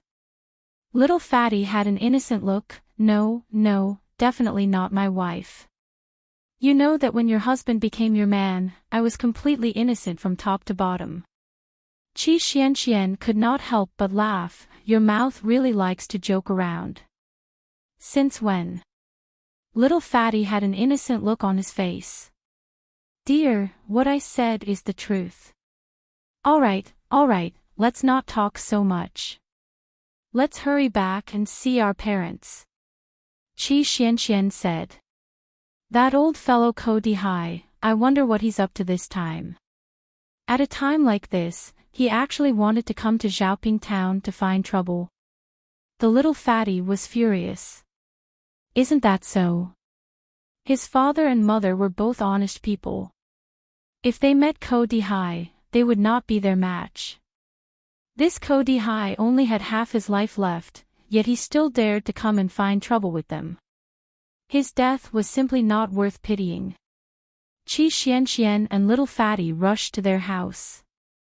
In fact, the residence of the Ko family's 2 elders was considered quite good in town. A few years ago, Little Fatty had found someone to help them repair it once. This time, when the couple came back to stay, they found some craftsmen to help lay out the floor behind the house and build another courtyard. This way, the 3 of them could live together. The decorations in the house didn't need to be expensive. It would only last for 1 or 2 years. When they reached home, they saw the Ko family's 2 elders sitting uneasily on the armchairs. They didn't even know where to put their hands. Ko Dihai brought an old servant and knelt in front of the Ko family's 2 elders, wailing and howling. "Big brother, sister-in-law, I've been living a poor life these years. You must save me this time. The entire Ko family can't operate anymore. After I sold the house, I've spent most of my money these years. I, your younger brother, am really penniless now. Every year, I spend 20,000 spirit coins on medicine. If big brother and sister-in-law don't help me, I'll die." Qi Xianxian was speechless. She glanced at them and winked at Little Fatty. It seemed that these people were not here to find trouble, but to borrow money. When it came to borrowing money, for people like Ko Dihai, lending it to him was equivalent to giving it to him. They probably wouldn't be able to get it back. After all, with his current situation, he had to spend a lot of spirit coins every year just to eat medicine. How could he have the ability to return the money? She looked at the old servant beside him. His body was also thin and didn't have much meat on it. He looked like he had 1 foot in the grave, but he still had to take care of a trash like Ko Dihai. It was obviously very strenuous. Seeing Ko Dihai's destitute state, Qi Xianxian couldn't help but sigh. Things were really different now. The more arrogant he was in the past, the more miserable he was now. Perhaps Ko Di himself never thought that he would be in such a miserable state in his life. One had to know that back then, when this person had exiled little Fatty's parents to Xiaoping town, he had been in high spirits and had not said that he had much compassion. Little Fatty was obviously very impatient with this Ko Di. He seemed to have remembered what happened in the past, so he quickly walked forward. Ko Di turned his head and saw him. He immediately cried and rushed over. Hongwen, Uncle knows he was wrong. Uncle knows he let your family down. But look at it now. Uncle has already received the retribution he deserved. The entire Ko family has scattered like monkeys when the tree topples. Some have left, some have fallen ill, some have died. Now, there is no place for our Ko family in Shantian Prefecture. Hongwen, for the sake of the fact that we share the same ancestor and origin, please help your uncle. Uncle now only has this old servant by his side, and there is no one else he can use. Hongwen, you can't just watch him die. Uncle really knows he was wrong. Uncle will never dare to treat you and your father like this again. Ko Hongwen sneered. Uncle is the head of the Ko family. Don't call me so familiarly. We are actually not familiar with each other. Think about that year, when you banished my parents to Xiaoping town, what did you say? A trash family like ours doesn't deserve to stay in the Ko family. We have already cut off all ties with the Ko family. Ko family head, don't you think it's too late to worm your way into being friends now? Ko family head's cries shook the sky. Hongwen, Hongwen. Don't always remember uncle's bad deeds, okay? Remember how good your family is to you. Back then, if you didn't enter the Ko family to study, how could you have achieved what you have today? Now that you are following His Majesty of the Divine Prefecture, you are soaring. Then why don't you think of helping the Ko family? Don't forget that you are also a part of the Ko family. Without the Ko family, you wouldn't be who you are today. The little fatty couldn't help but sneer. Without the Ko family, I wouldn't be who I am today. How big is your Ko family's face, to actually dare to say such things? In the Ko family, I wanted resources, but I didn't have any resources, and I wanted connections, but I didn't have any. Back then, your good son stopped me, and I didn't even have the qualifications to enter the training ground of the library. What benefits did I get from the Ko family? Ko family head shouted harshly, you still have the face to mention my son. If it wasn't for you, my son wouldn't have died so young. You still have the face to say that. Qi Xianxian was furious, if you didn't capture my parents, would we have to make trouble for you? Your son is a cultivator, but he shamelessly attacked two ordinary people. If he doesn't die, then the world will be in chaos. You vicious woman. Ko family head's facial muscles twitched fiercely. His eyes were about to pop out of their sockets. Hongwen married a vicious woman like you, that's why he has such bad intentions towards the Ko family. Our family is unfortunate, our family is unfortunate. Marrying a wife should be a virtuous woman. Marrying a scourge like you is really going to be a disaster for 3 generations. The little fatty was so angry that his whole body trembled. Without waiting for Qi Xianxian to speak, he rushed forward and kicked the Ko family's patriarch. The Ko family's patriarch was so weak, how could he withstand this kick? He fell down on the spot, and the old servant cried out in pain. Ko family head slammed the ground and cursed, the nephew beat the uncle, the nephew beat the uncle, this is unreasonable, this is unreasonable. The 2 elders of the Ko family sat there silently, but now they couldn't help but sigh. Ko Di, don't shout, I know why you are here today. Don't you want money? Father. Mother.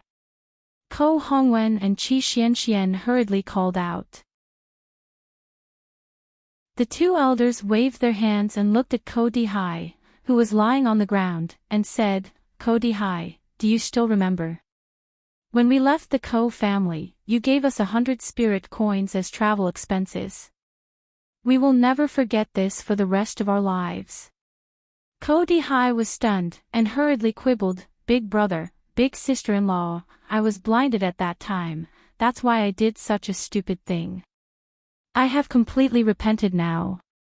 Big brother, big sister-in-law, if you don't help me, then no one in this world can. As the saying goes, saving a life is better than building a 7-storied pagoda. You won't leave me in the lurch, right? The little fatty's parents glanced at him indifferently. Ko Dihai, it's not that we don't want to help you. It's that your past actions are too hurtful. We have already cut off all contact, we have no relationship. We are no longer a family with the Ko family. Considering that you've traveled a long way and it's not been easy for you, I'll give you a sum of money on account of our past friendship. Saying so, he whispered to the servant standing to the side, take 1,000 spirit coins to Ko family head. Yes, the servant nodded and hurried into the inner room. After a while, she took out a small bag of spirit coins and hurriedly handed it to the madam. Father Ko nodded and said to the servant, send it over. The servant bowed in front of Ko Dihai and handed over the small bag of spirit coins. Ko family head, please. Ko Dihai was so angry that he almost fainted. In the past, he had humiliated the 2 elders of the Ko family, and now the tables had turned, he was being humiliated again. 1,000 spirit coins, they wanted to send him away with just 1,000 spirit coins. His eyes became sharp, and he shouted, you dare to treat me like this? Big brother, big sister-in-law, is there really no trace of our past friendship left? These people looked down on him and only gave him 1,000 spirit coins. What was this? 10 times the 100 spirit coins from back then. Ko Hongwen sneered, that's enough, Ko family head, there's nothing more to say. Please leave, and don't bother my parents in the future. Ko Hongwen, you little brat, you really are insidious. Amazing. Amazing. I was wrong in the past. This brat was now following the Emperor of the Divine Land, and was living a good life. If the father and son had not driven him out of the Ko family back then, would it mean that he could have lived a good life with them now? Unfortunately, there were no ifs in life, and it was impossible to return to the past so many times. Good, good. Since you are not benevolent, then I don't need to talk about benevolence and righteousness with you. Ko Dihai's face was distorted as he shouted coldly. Since you want to compensate me, then the 100 spirit coins from back then should be 100 times more today. At least give me 10,000 spirit coins. Qi Xian, little fatty, and the others were stunned by this person's shamelessness. They thought that he was going to explode, but he jumped out and said such nonsense. So be it. With his sickly condition, 10,000 spirit coins would not make any difference at all. At most, he would be able to survive for half a year. It was said that the medicine he took would cost more than 10,000 spirit coins a year. It was better to avoid trouble. The 2 elders of the Ko family asked the servant to take out 9,000 spirit coins and gave them to Ko Dihai. Alright, today is the last time we meet. Ko Dihai, I hope that we will not meet again in the afterlife. Ko Hongda sneered. Did they think that he wanted to see them? He did not want to see them at all. Seeing these people who were not as good as him in the past, now living in big houses and luxurious houses, eating delicacies, and living in bliss, his heart was twisted with jealousy. Qi Xian asked someone to send Ko Dihai and his servant out, then shook her head and said, I don't think he will live for long. Such a person should be left to fend for himself. There was no need to dirty her hands. In any case, with his broken body, the longer he lingered on at death's door, the more pain he would feel. The little fatty nodded. The whole family did not know that Ko Dihai had just left Xiaoping town for the outskirts. The skinny old servant instantly attacked and stabbed Ko Dihai in the back, directly piercing through his heart. Ko Dihai was stunned, his face twisted as he looked back at him. The old servant spat at him, kicked him to the ground, then bent down to pick up the bag of spirit coins. He opened the bag happily and counted the coins. The old servant didn't say anything more to him and left. He stayed by Ko Dihai's side just to find an opportunity to see if he could get some spirit coins from Ko Dihai. Besides, he had taken care of this cripple for so long. Seeing that he was about to die, why waste money to buy medicine? He deserved 10,000 spirit coins as a reward. Just like that, Ko Dihai hastily walked through his life, dying outside of Xiaoping town without anyone knowing. After the little fatty's family sent off the god of plagues, they happily hugged their chattering granddaughter and had a happy reunion dinner. At night, they returned to their room. Under the candlelight, their daughter had fallen asleep, her face pink and tender. The little fatty held Qi Xuanchuan's hand. "Wife, it's been hard on you to stay here with me. I've asked the doctor. Father probably only has a year left. I want to seize the time to accompany the two elders. I can't go around with you. After all, a normal person's life was very limited. If they did not seize the time, they might regret it for the rest of their lives." Qi Xianxian patted her husband's hand. "What's there to be sad about? This town is peaceful and happy. I'm very happy. Being by your side is also my greatest happiness. Our father's health is not good. If one day, our father really leaves us, when that time comes, let's bring mother back to China." The little fatty blinked his sour eyes, his voice choked. "Okay. As long as I have you, I'm not afraid of anything. No matter when or where, Jojo and the rest would definitely wait for them in China for their reunion." The couple held hands and smiled at each other.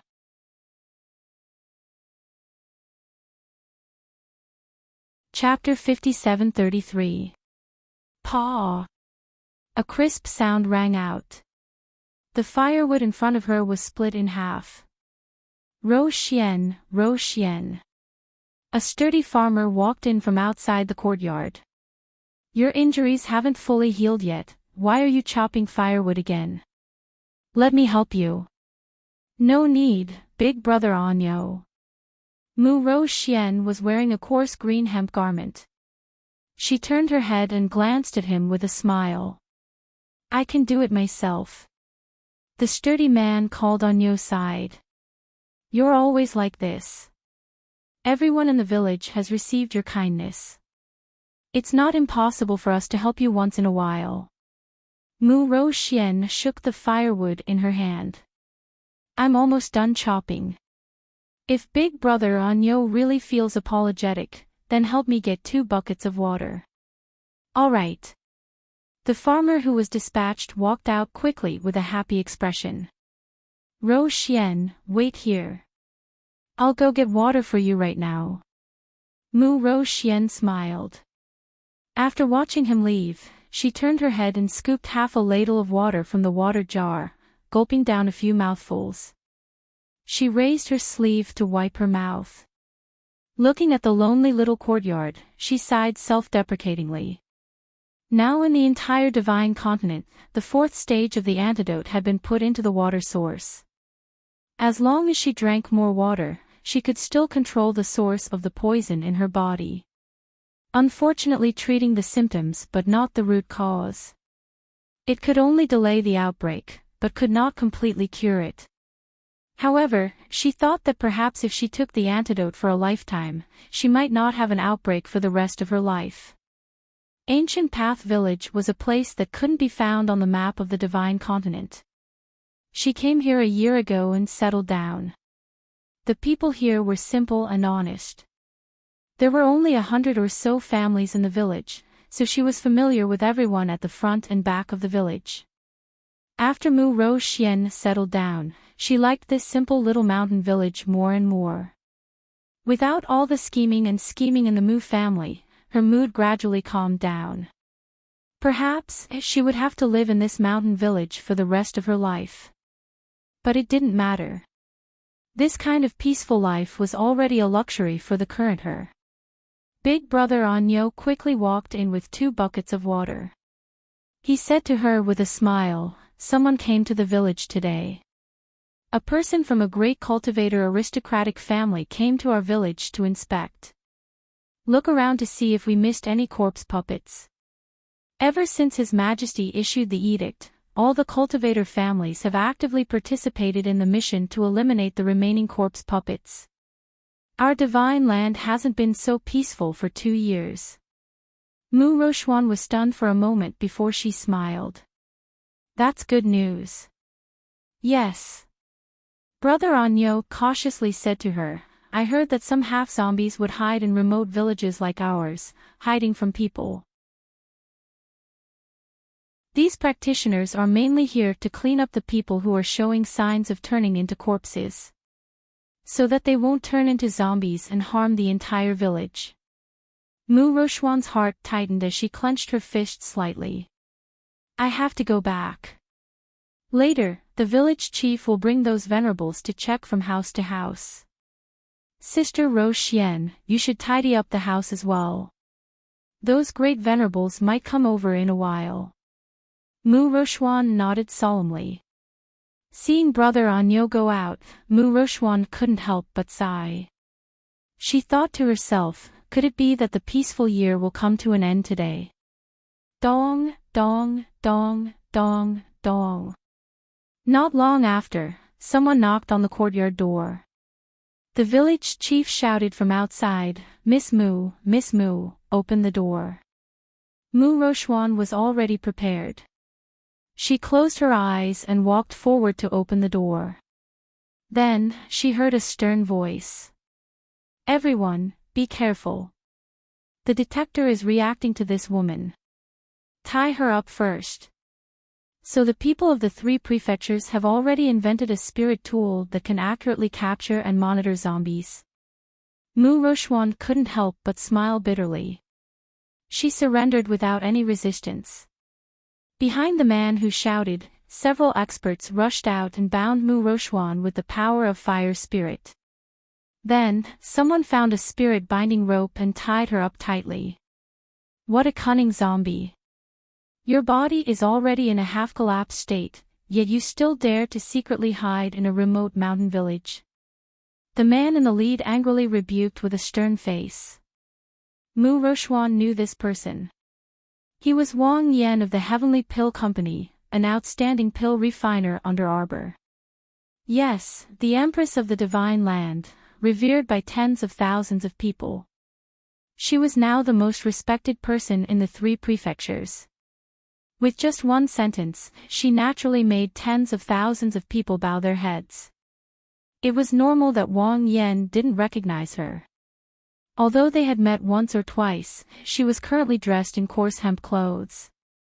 Even if her sisters were standing here, they might not recognize her. "Miss Rochuan. You're Miss Rochuan." A woman quickly walked out from behind the group and sized her up in surprise. Mu Rochuan looked up at her. She looked a little familiar. She should be someone from the Mu family branch. "I'm Mu Lixiang. I wonder if Miss Rochuan still remembers me." Mu Lixiang introduced herself, dispelling Mu Rochuan's doubts. "That's right. As the Empress's maternal family, the Mu family definitely had to set an example. Mu family members would definitely participate in the most difficult and remote places." Mu Rochuan wasn't surprised at all that Mu Lixiang appeared in this small village. Wang Yan frowned and asked, "Miss Mu knows her?" Mu Lixiang was a little embarrassed. She's Mu Rochuan's identity was a little awkward, saying that she was the former Miss Mu. But the real Miss was the current Empress. "She's our Mu family's Miss Rochuan," Mu Lixiang said after some consideration. "Brother Wang, can you let go first before speaking?" Wang Yan was quite good to this Mu Lixiang of the Mu family. Mu Lixiang was very comfortable to interact with, and she was also Jojo Darren's maternal family. He naturally had to give her some face. Wang Yan waved his hand and several Xiuzha released the spirit-binding rope on Mu Rochuan. Mu Lixiang asked, Sister Rochuan, why are you hiding here? Mu Rochuan grimaced. If I said I wasn't hiding here, you probably wouldn't believe me. I just wanted to find a peaceful place to live. Then aren't you harming people?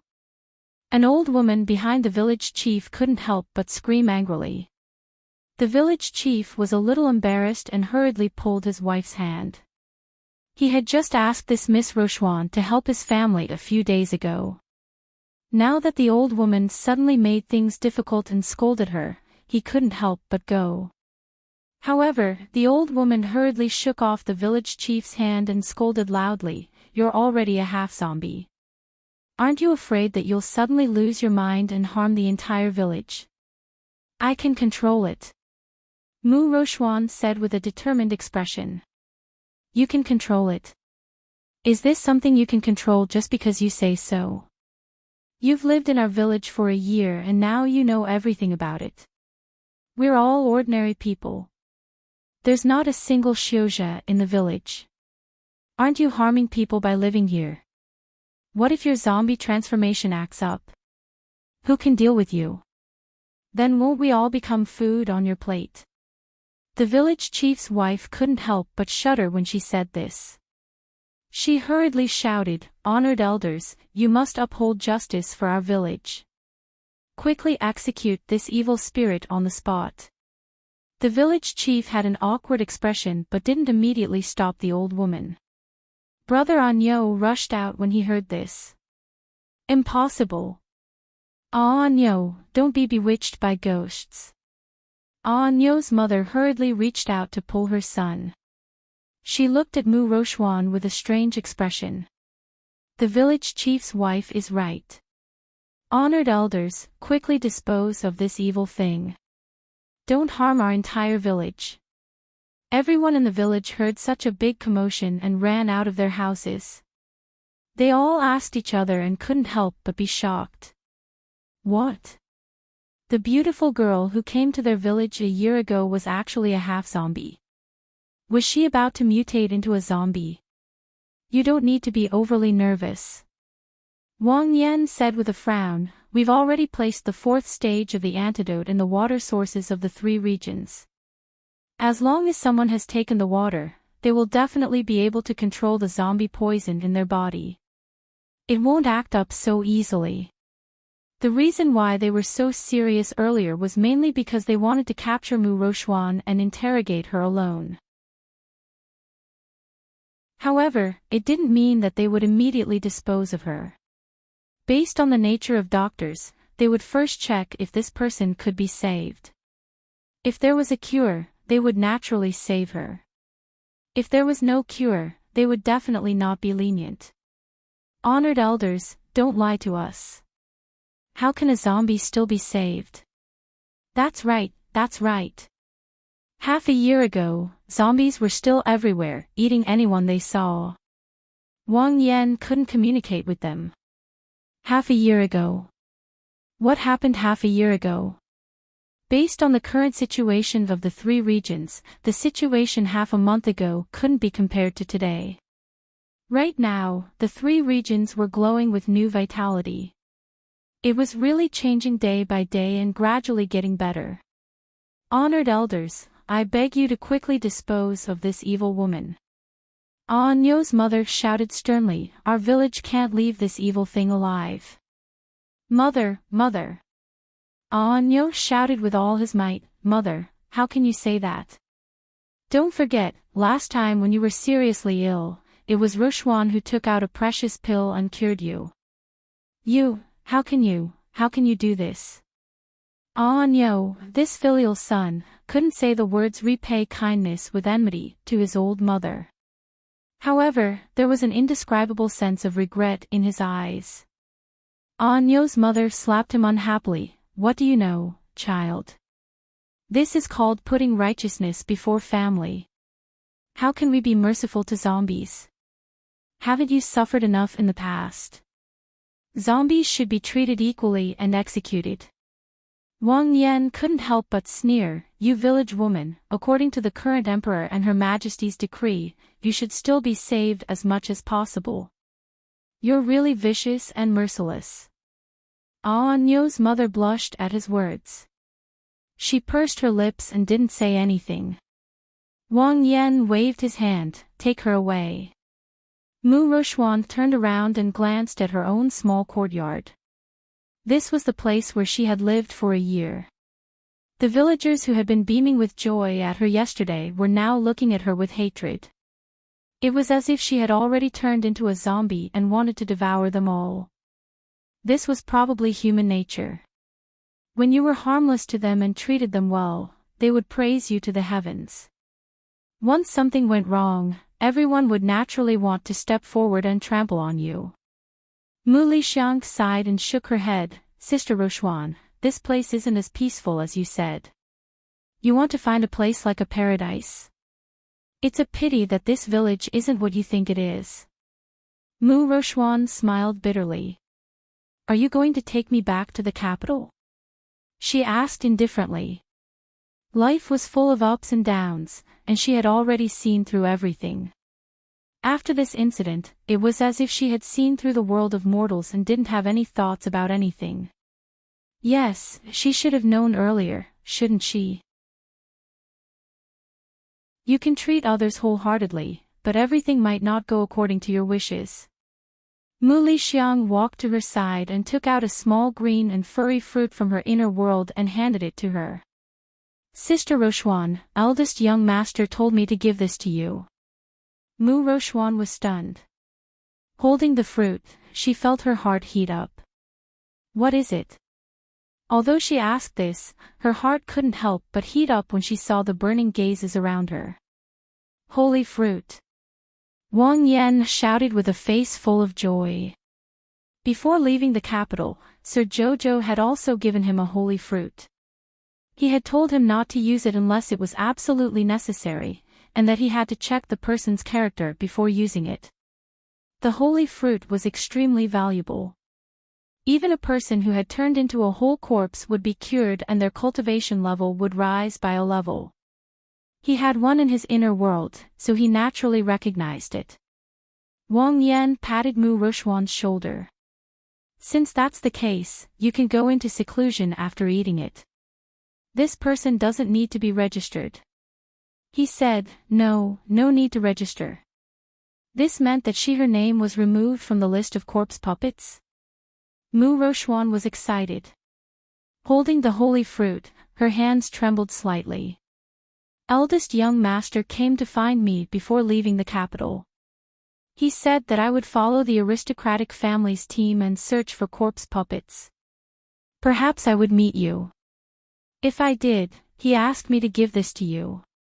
Mu Lixiang smiled. Fortunately, I didn't betray eldest young master's trust. Thank you, Sister Lixiang. You should thank eldest young master.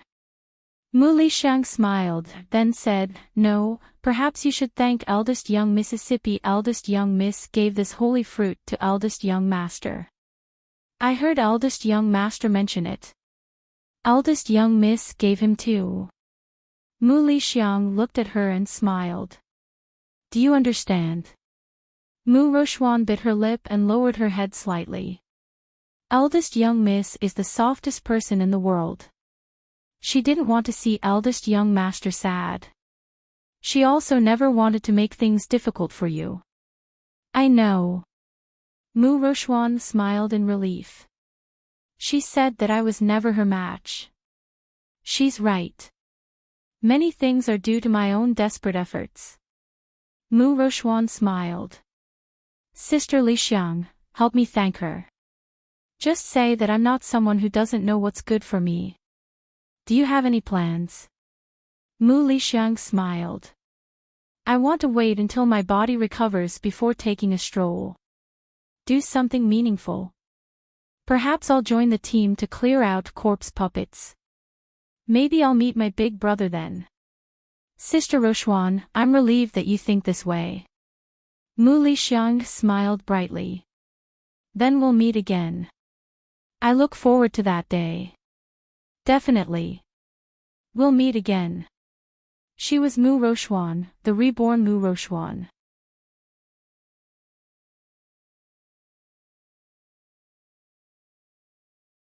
Chapter 57-34.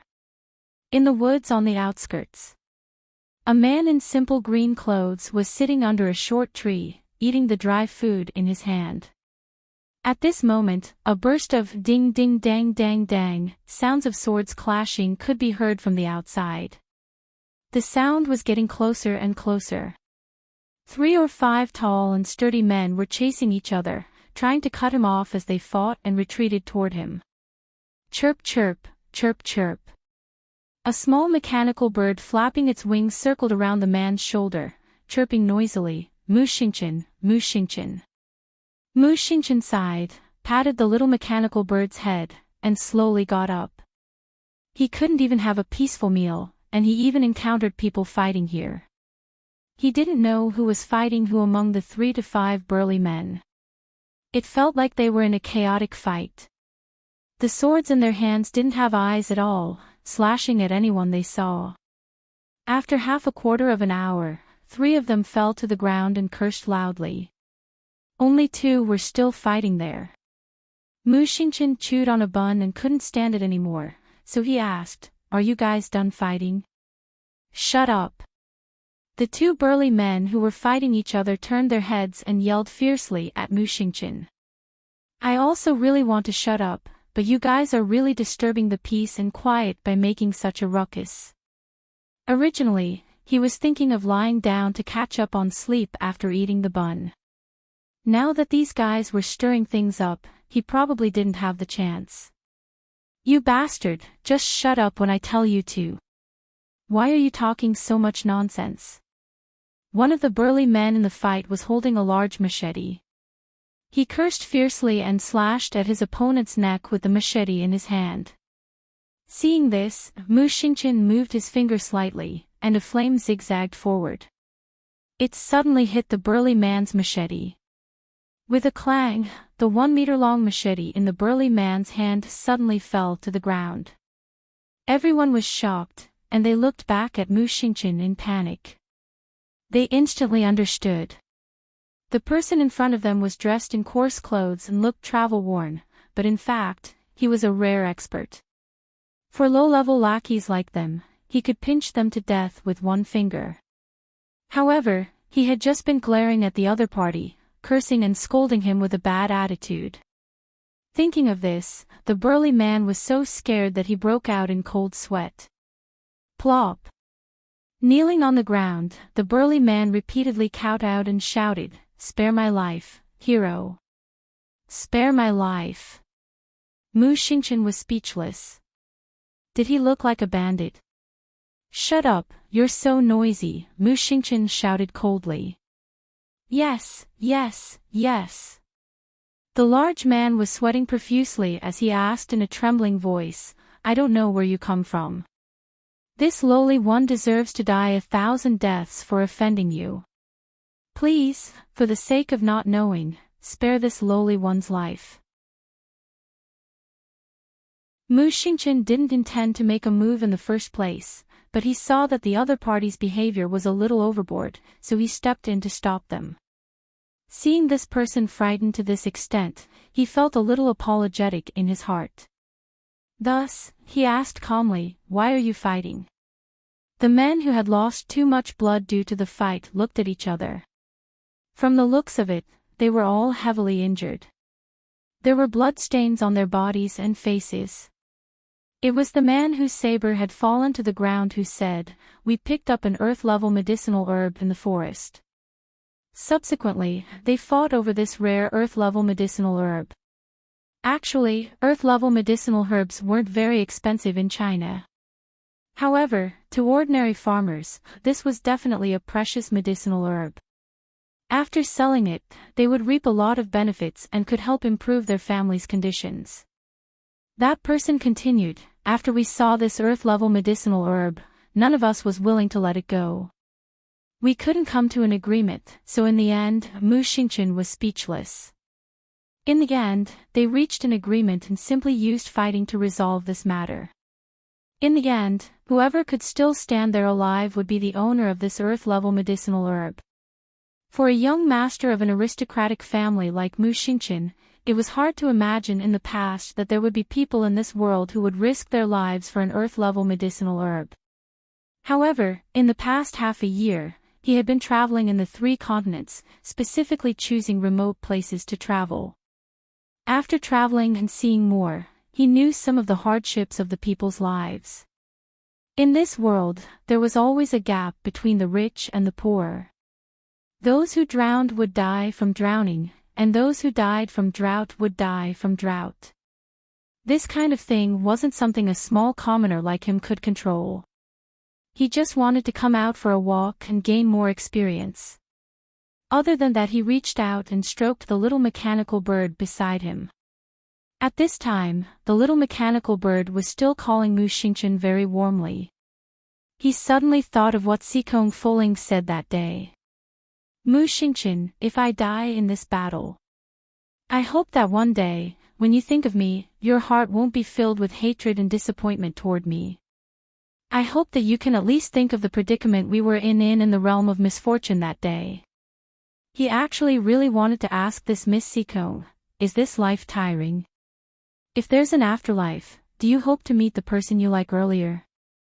Perhaps because of their different standpoints, even if there was a little flame of affection in his heart, it was extinguished by both of them at that time. He didn't know if there was any regret in his heart. Mu Xingqian didn't want to recall these anymore. Mu Xingqian waved at everyone, took a bite of the bun, and turned to leave the forest. He couldn't care so much. Since they wanted to use this method to resolve the dispute, then let them be. As for himself, he would still walk whatever path he needed to walk. There were too many injustices in the world. He couldn't interfere in everything, and even if he was bored, he couldn't care less. Now, he just wanted to accompany this little mechanical bird to walk around. Perhaps it would stay in a small village and become a fisherman and farmer for the rest of its life, or perhaps it wouldn't stay anywhere. Wherever it went, it would be the end. All of this was in the future. Right now, he just wanted to walk around like this. Brother-in-law, can I ask you for a favor? Help me make a smaller mechanical bird. It's best if it can contain a wisp of a soul. Is that okay? During the final battle, thousands of arrows were fired, and Miss Xikong blocked countless arrows for her brother without hesitation. In the end, her body was badly damaged, and there wasn't much left. Only a faint wisp of her soul was left. Mu Xingqian put this wisp of soul into the little mechanical bird's stomach. Every day, no matter where he went, he could hear her cheerfully calling out, Mu Xingqian, Mu Xingqian. However, she only knew how to call out these 3 words. Even so, his wish was fulfilled. Reaching out to touch the little mechanical bird lying on his shoulder, Mu Xingqian smiled faintly and walked forward. Miss Xikong, if there's really an afterlife, I'll definitely find you before your brother does. I promise you a lifetime of peace, and I won't force you to make any choices anymore.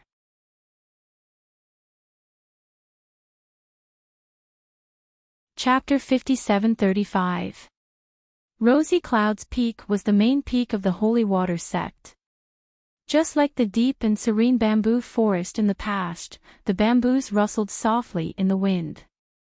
Murong Sun slowly paced through the forest and narrowed her eyes, taking a deep breath. Suddenly, she heard light footsteps behind her, and she slowly turned around. Just like when they first met at the seaside, she clearly saw that person's face. Forget Chuan Murong and your Yun family have been incompatible like fire and water since our ancestors. Don't come find me again in the future. Ah Sun, how many years has it been since the beginning of our ancestors? Why do you have to bring it up between us?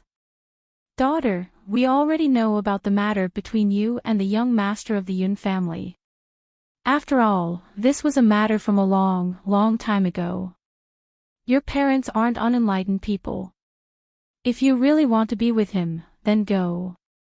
As long as you live well, the family will support you. It's me who can't let go of this hatred. It's me who can't let go and be with the grandson of my enemy.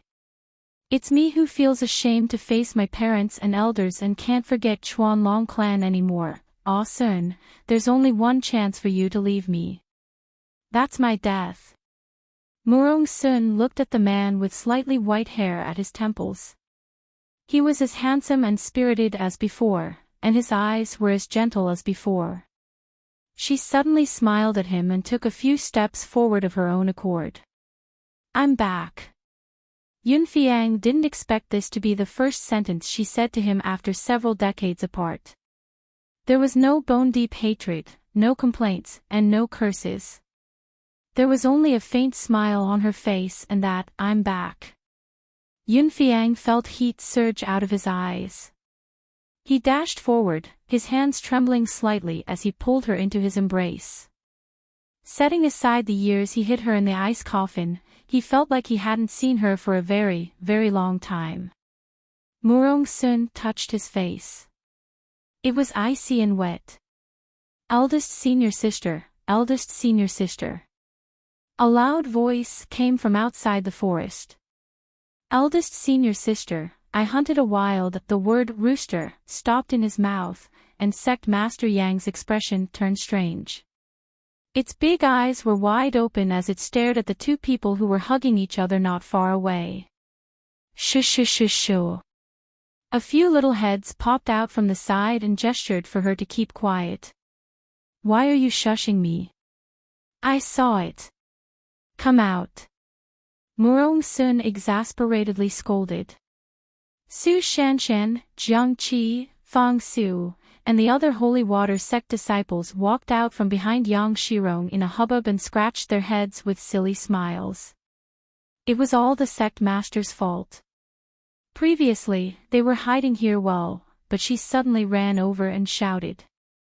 She alerted Peak Master Murong and caused them to miss a good show. Woof! Peak Master Murong glanced at the group of single dogs and helplessly shook his head. Forget it, all of you can scram.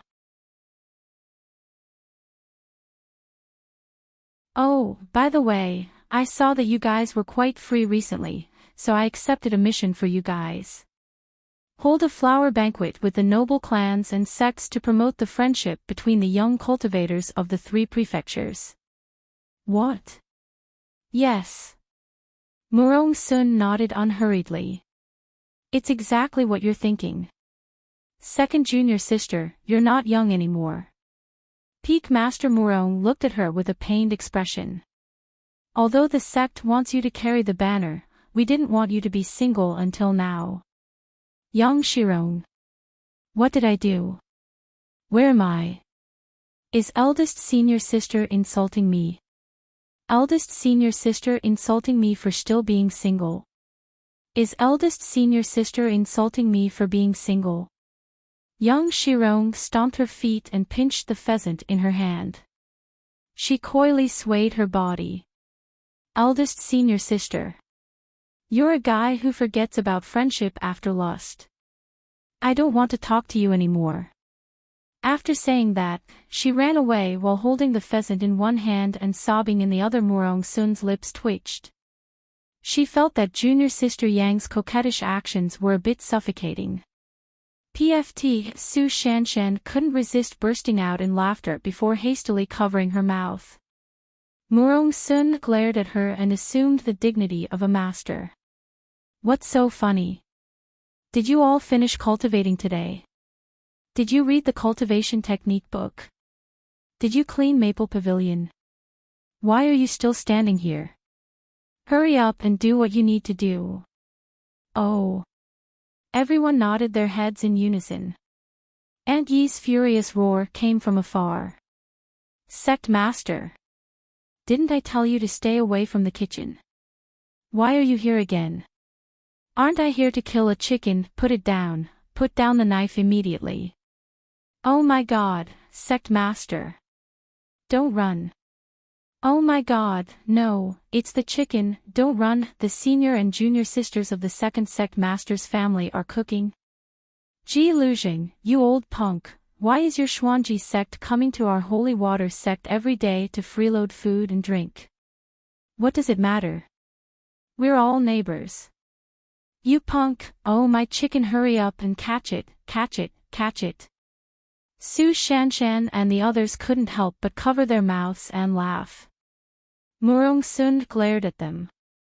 Why aren't you doing your proper business? Oh right, in a few days, the disciples from some sects and patrician families in charge of the Young Cultivators Flower Festival will come to our Rosy Clouds Peak. Shanshan, you're in charge of greeting the senior and junior sisters. Yes, Master. Master can only help you up to this point. I can't just watch you all stay alone, right? Sigh. After sending off her boisterous disciples and nephews, Murong Sun turned her head and met Yunfiang's eyes. Ah Sun. Yunfiang grasped her hand and softly asked, "Are you willing to forgive me?" "What nonsense are you saying? My youngest disciple has told me everything you did. I should be thanking you for taking care of her." Yunfiang shook his head. "It's only right. You don't blame me for stabbing you back then." Yunfiang shook his head. "Yunfiang, I'm already someone who has died once. From now on, I only want to be myself. For myself, I want to indulge myself and live a carefree life." A joyous light danced in Yunfiang's eyes, and he suddenly tightly grasped her hands. Even his breathing quickened. "Ah Sun, Ah Sun. Silly." Murong Sun couldn't resist laughing. Yunfiang picked her up, unable to contain the excitement in his heart. "Master, master, master. Little junior sister is back. Master, master, little junior sister, master is right there. Go disturb her right now and see if she'll hit you. Master." Sir Jojo was escorted to the entrance of the forest by a group of senior and junior sisters. He immediately saw Yunfiang and Murong Sun. Murong Sun was lifted up a bit by Yunfiang, so she turned her head to look at them. A stream of water spirit abruptly swept out from her palm and pushed towards her disciples who were enjoying the show. A bunch of traitorous disciples. Murong Sun angrily cursed, but her eyes curved into crescents. Everyone's feet were abruptly struck by the water spirit, and they all bounced up and cried out in surprise. Murong Sun's hearty laughter came from the forest. Young Shirong and the others in the kitchen were in a state of chaos. Arbor's small mouth cracked into a smile. The holy water sect that's causing a ruckus every day is back.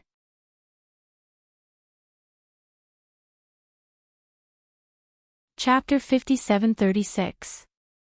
I didn't know how long I'd been unconscious.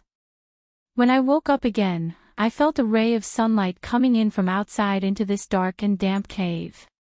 I turned my head with great difficulty and saw the little girl leaning against a nearby mountain wall, dozing off. She suddenly looked in my direction. Her small, stoic face was expressionless. Her pitch-black eyes stared at me, causing my heart to tremble slightly. I suddenly recalled that 2 Beitan protectors had ambushed us yesterday. They had come on Mother's orders to eliminate the little girl. Then now I propped myself up and tried to sit up. We have to leave here quickly. Why did I fall ill yesterday? It might be because I lost too much blood. I touched the bump on the back of my head and intermittently recalled yesterday the little fellow grabbed my hands and dragged me into the cave. My head hit the wall of the cave, and this guy dragged me in like a dead pig. He didn't care if my head hurt or not. She really was an emotionless little thing. I glanced at the bandaged wound and was slightly stunned. You helped me. I didn't receive any response from her. I recalled that when I first met her, she didn't only have no sense of taste or hearing, she didn't even have sight. In any case, she had recovered her sight. If she wanted to find a place to hide in the vast mystic beast forest, she could still escape Mother's pursuit. I let out a small sigh of relief. However, Mother would probably come personally to take care of it. It would be troublesome if they ran into each other. We still have to leave here. I moved my body and sat up with difficulty. She didn't even look at me as she walked out. Where are you going? I asked her as if she didn't hear me. She quickly returned with a furry pheasant poked on a branch. Seeing that she was about to bite it, I hastily said, "Wait. You can't eat it like that." This child was truly bold. He didn't say anything about eating a raw pheasant. The main thing was that many animals in the mystic beast forest had mutated. Wasn't she worried that this pheasant would also mutate and carry corpse poison? I helplessly walked forward and dragged my feet to her side, snatching the pheasant from her hand. The little girl had an angry expression on her face. It was as if I had stolen her food. She glared at me. I hurriedly made a feather-plucking gesture. She gestured with her hands and feet as she explained, "Let me check and roast it for you." The guy glanced at me expressionlessly, then slowly sat back down in front of the cave wall. His dark eyes followed my movements back and forth. She looked as if she would immediately jump up and kill me if I dared to run away with the chicken. A moment later, I took the roasted chicken from the fire and immediately put it out. He tore off a drumstick and handed it to her. "Here, eat it." The little girl reached out to take it, opened her mouth, and took a bite, chewing expressionlessly. I knew she couldn't taste anything right now, but I still looked at her expectantly. Sure enough, this guy was still expressionless. He couldn't tell what he was feeling at all. It was only because she was hungry that she instinctively went to find something to eat.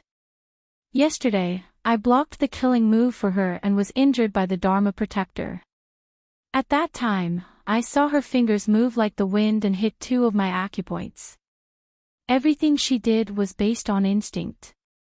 She instinctively took out a bottle of medicinal powder and poured a bit on the wound on my back.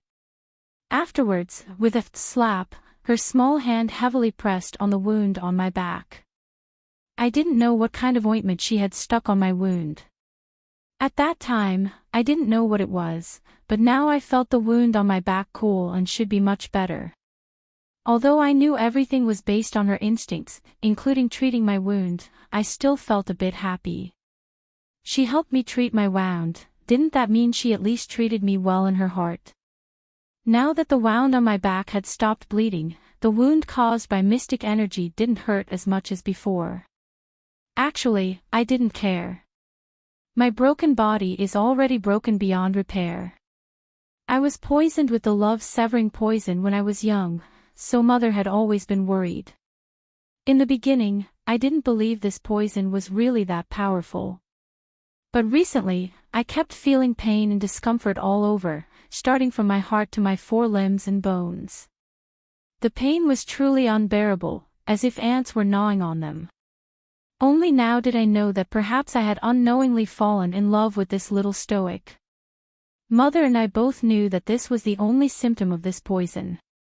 When the love-severing poison entered the body, falling in love would be like being sliced into pieces and bitten by 10,000 ants. So Mother must have thought that as long as the root of the problem, Jojo, was eliminated, time would dilute all feelings. At that time, his symptoms would naturally calm down. I understood my mother's methods too well. She probably wouldn't feel at ease even if she thought about it, so she probably would personally come with people and personally execute Lil the Blockhead. But was that possible? As long as the root of the problem, Jojo, was eliminated, she could slowly return to her original life. I knew it was already impossible. Since she had fallen in love, it would be hard to turn back. Does it taste good? I knew she definitely wouldn't give me a response, but I wanted to talk to her like this. Even if she didn't even glance at me out of the corner of her eye and didn't reply with a single word. Lil the Blockhead. I propped up my chin and looked at her with a grin. I asked softly, "Say, when we first met, if I didn't play that joke with you, would you not be angry with me anymore? You said I met you a bit earlier. If I met you earlier than Emolien, would you have fallen in love with me?" I looked at her slowly chewing the drumstick with her mouth moving. I couldn't help but smile. "You helped me treat my injuries and saved me. I have nothing to repay you with, so how about I repay you with my body?" The little girl was still chewing on the drumstick. She glanced at me after she finished chewing. I found it funny and tore off another drumstick and handed it to her. After she took it, she naturally reached out and wiped the grease on her little robe. I quickly walked over and pulled up her sleeve. "Jojo, get some water to wash it." She looked at me blankly, as if she didn't even remember how to use the water. Seeing her like this, I couldn't help but feel sorry for her. I reached out and patted her head. "What happened? Who did this to you?" My injuries were gradually recovering. Looking at the darkening sky, a thunderstorm was about to arrive. I considered staying in the cave for one more night.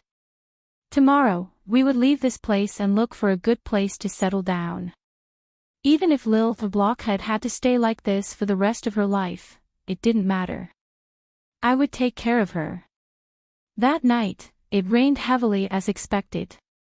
The sound of thunder and lightning outside woke us up.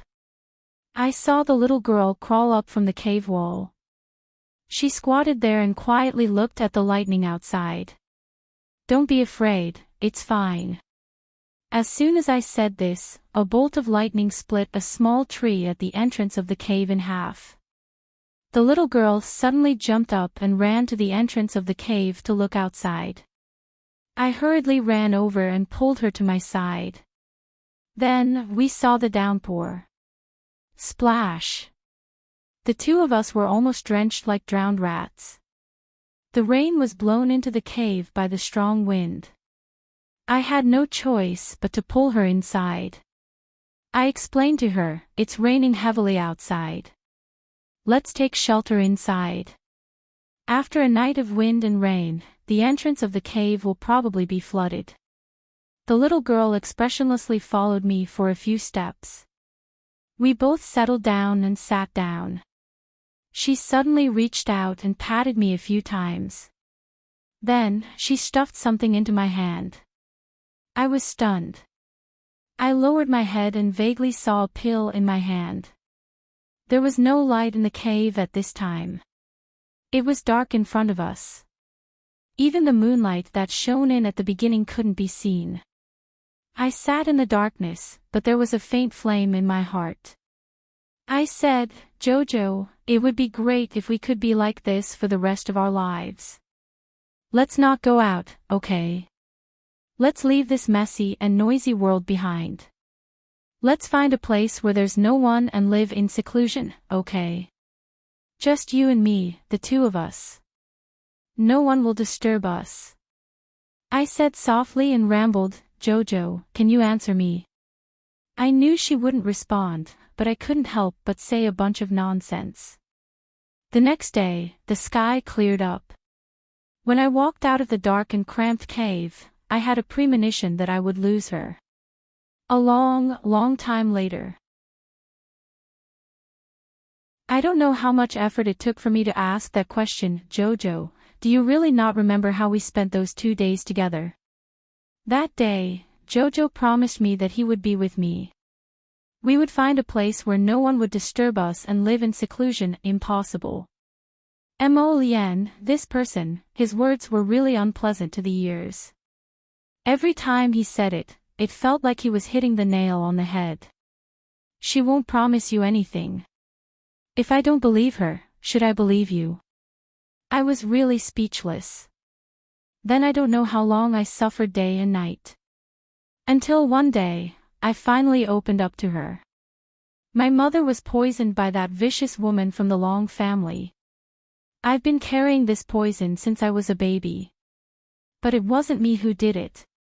Why would your mother do this to me? She's crazy and doesn't like anyone. I get it.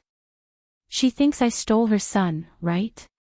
It was said that there was a type of woman who would raise a child alone and would have an extraordinary desire to control her child.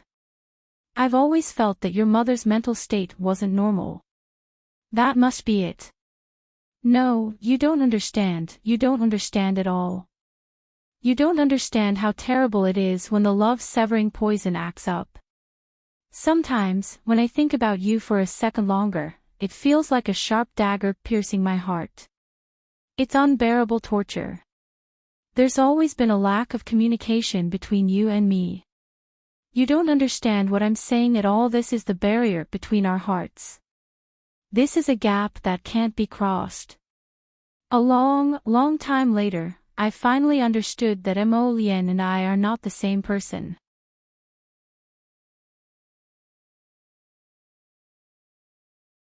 Chapter 57:37. I heard that my second brother's crane garden has been looking for a craftsman to fix the door for the past 2 days. What's going on? Eldest young master, it's all that uneducated brat's fault. She's only been in the residence for 2 days and the entire crane garden is in a state of panic. You've angered second young master greatly.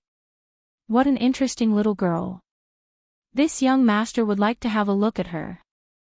Eldest young master, what's there to see a brat like her? It snowed last night and a thin layer of snow had accumulated on the ground. With the little girl's cultivation, she should have been able to step on the snow without leaving a trace. However, she left a row of crooked footprints in the snow. I couldn't help but chuckle. She suddenly turned around and looked at me. I didn't know what I looked like in her eyes. But in my eyes, even though she had an ordinary, expressionless face, in my eyes, it was extremely interesting and lively. Who are you? She asked coldly with a stoic face. Impudent. The girl beside her shouted at her before I could. I didn't hesitate to slap her and she successfully shut her mouth. Looking at the little girl's slightly surprised expression, I chuckled and quickly ran in front of her. I grabbed her hand and smiled until my eyes turned into crescents. Jojo, Jojo, I finally found you.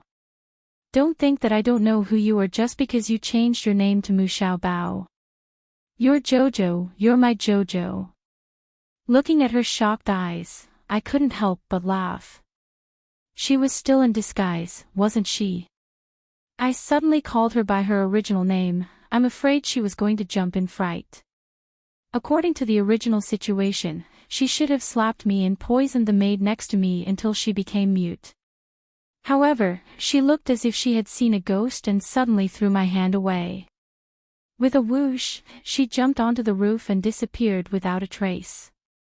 Aw, crap, I forgot to lift her chin. No wonder she didn't follow the script. I chased after her with a smile. Jojo, don't run. Let's talk, okay? The little fellow must be very frightened at this moment. She must be cursing me in her heart, thinking that there was nothing to talk about with me. With that thought in mind, I quickly followed after him. Before she could escape back to second brother's crane garden, he quickly stopped her. Don't you hate my second brother? Why did you run back? I smiled and said, how about this? I'll tell you about the Nightco bird. I'll tell you everything you want to know.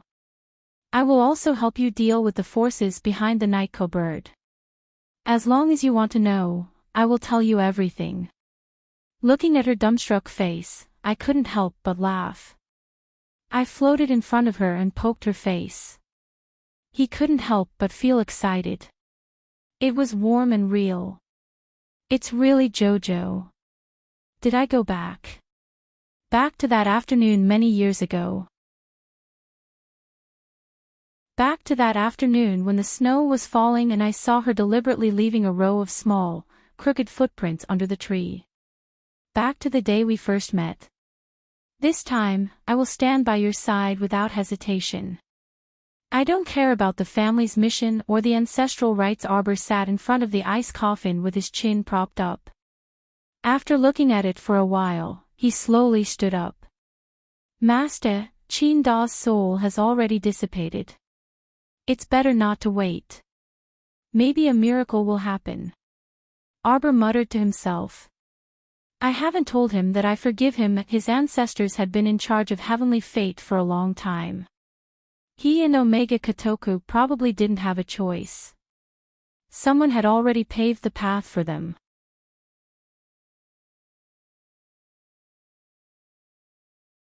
Chapter 5738. Big brother, someone is hunting me down. Please help me. He clearly knew that he was in an illusion, but why did he feel like he was in reality? Especially when he lowered his head and saw an extremely familiar little stoic face. The little fellow hugged his slender leg and raised her head to act cute. Big brother, Big brother. Can you hear me, Big brother? Hu Jinchin, this was an illusion. The Tower of Punishment's test. Hu Jinchin took a deep breath and reminded himself. She's there, hurry and chase after her. Over there. Following that, several extremely vicious voices were heard. Hu Jinchin looked up and saw a dozen or so people holding clubs coming forward and instantly encircling them. Each and every one of them viciously glared at the little girl hugging his leg, their eyes revealing traces of viciousness. Big brother, hurry and save me. They were all killed by me. The little stoic hastily hid behind him and only poked her head out from beside his leg. Hu Jinchin reflexively wanted to dodge to the side and let these people do as they pleased. However, that little girl kept hugging his leg and refused to let go. He couldn't very well kick away this person who resembled JoJo, right? Wouldn't that be too ruthless? While they were hesitating, a few extremely vicious people had already made a move against them. Hu Jinchin very instinctively flung out several wood spirits and hit them in the face. What exactly was this test?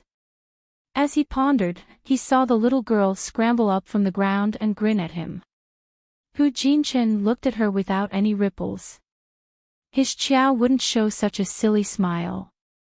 Hu Jinchin later learned that this world was a predetermined development routine. He picked up the little princess who was wandering the streets and being hunted down. He brought her back to raise her and helped her defeat those ambitious siblings. He nurtured her and supported her to ascend to the throne of the little queen. A series of events had happened in a logical manner. As Hu Jinchin completed his mission, he couldn't help but silently criticize, if my Qiao was here, those siblings wouldn't have the right to blindly jump around. Wasn't Charles the one who used relatives to get rid of them? This little queen was too weak.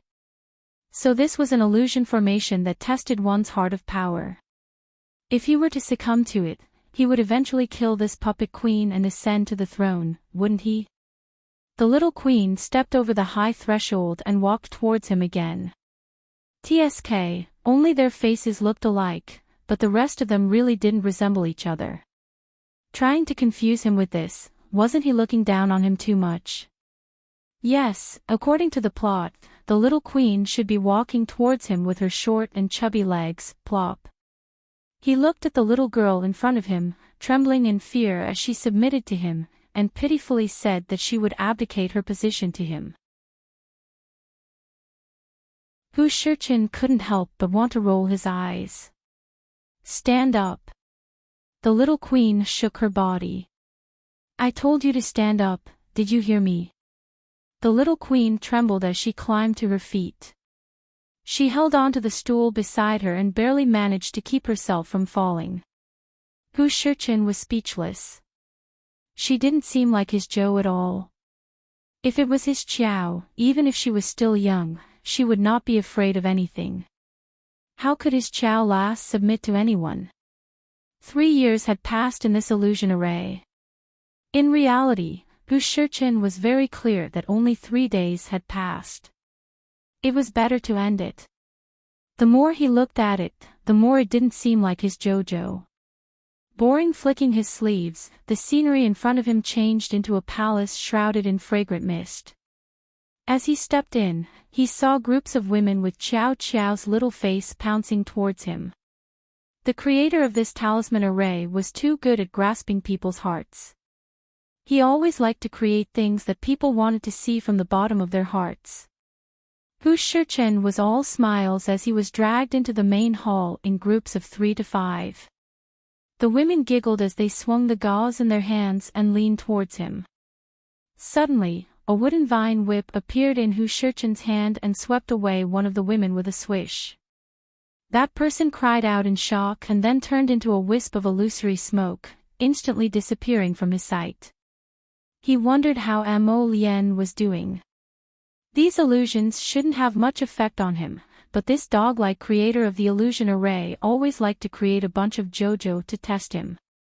It was really too maddening. He really wanted to kill this creator of the illusion array. If he didn't have good willpower and good wits, how could he bear to kill so ruthlessly? Looking at JoJo's little faces disappearing from his sight, one by one, Hu Shichen pursed his lips and looked ahead with a deep gaze. The illusory domain disappeared. He appeared in the Tower of Punishment and glanced at Mo Lian who came with him.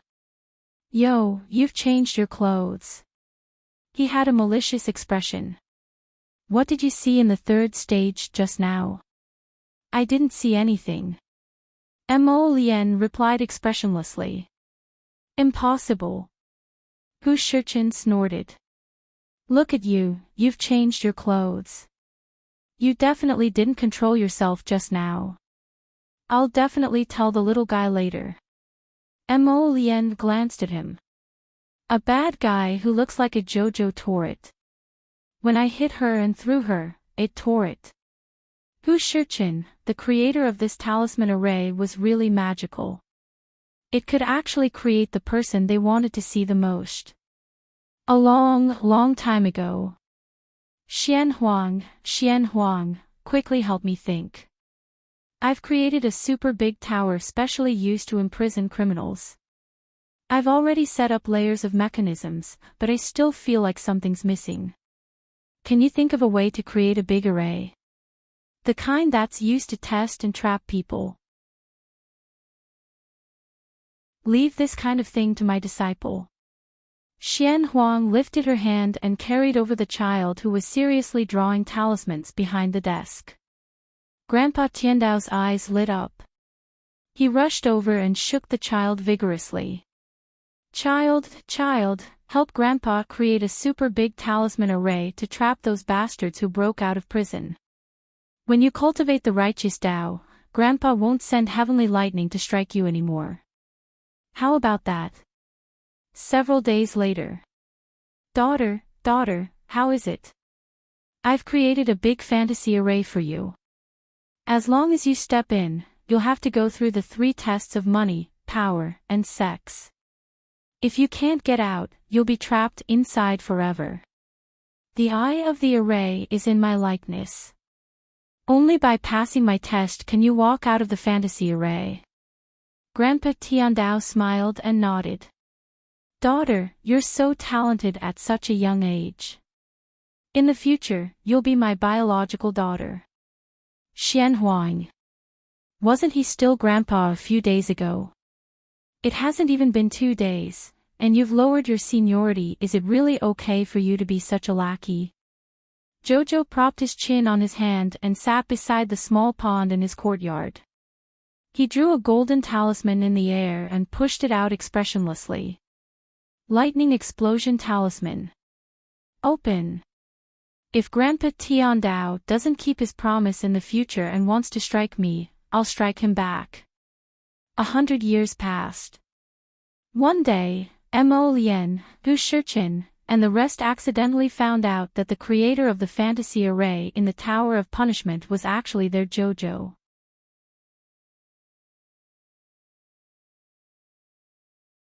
Chapter 5739. Oh my God.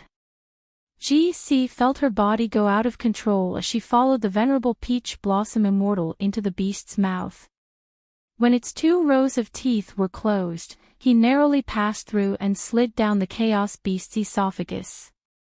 GC's face was ashen as she thought to herself, my life is over. Ah! Lord Guangguang is dead because of you. Light congealing mirror was in Hu Jinshan's arms. As he passed through the beast's esophagus, he couldn't help but grumble. Dead, dead, dead. Dead because of you. Light congealing mirror kept muttering.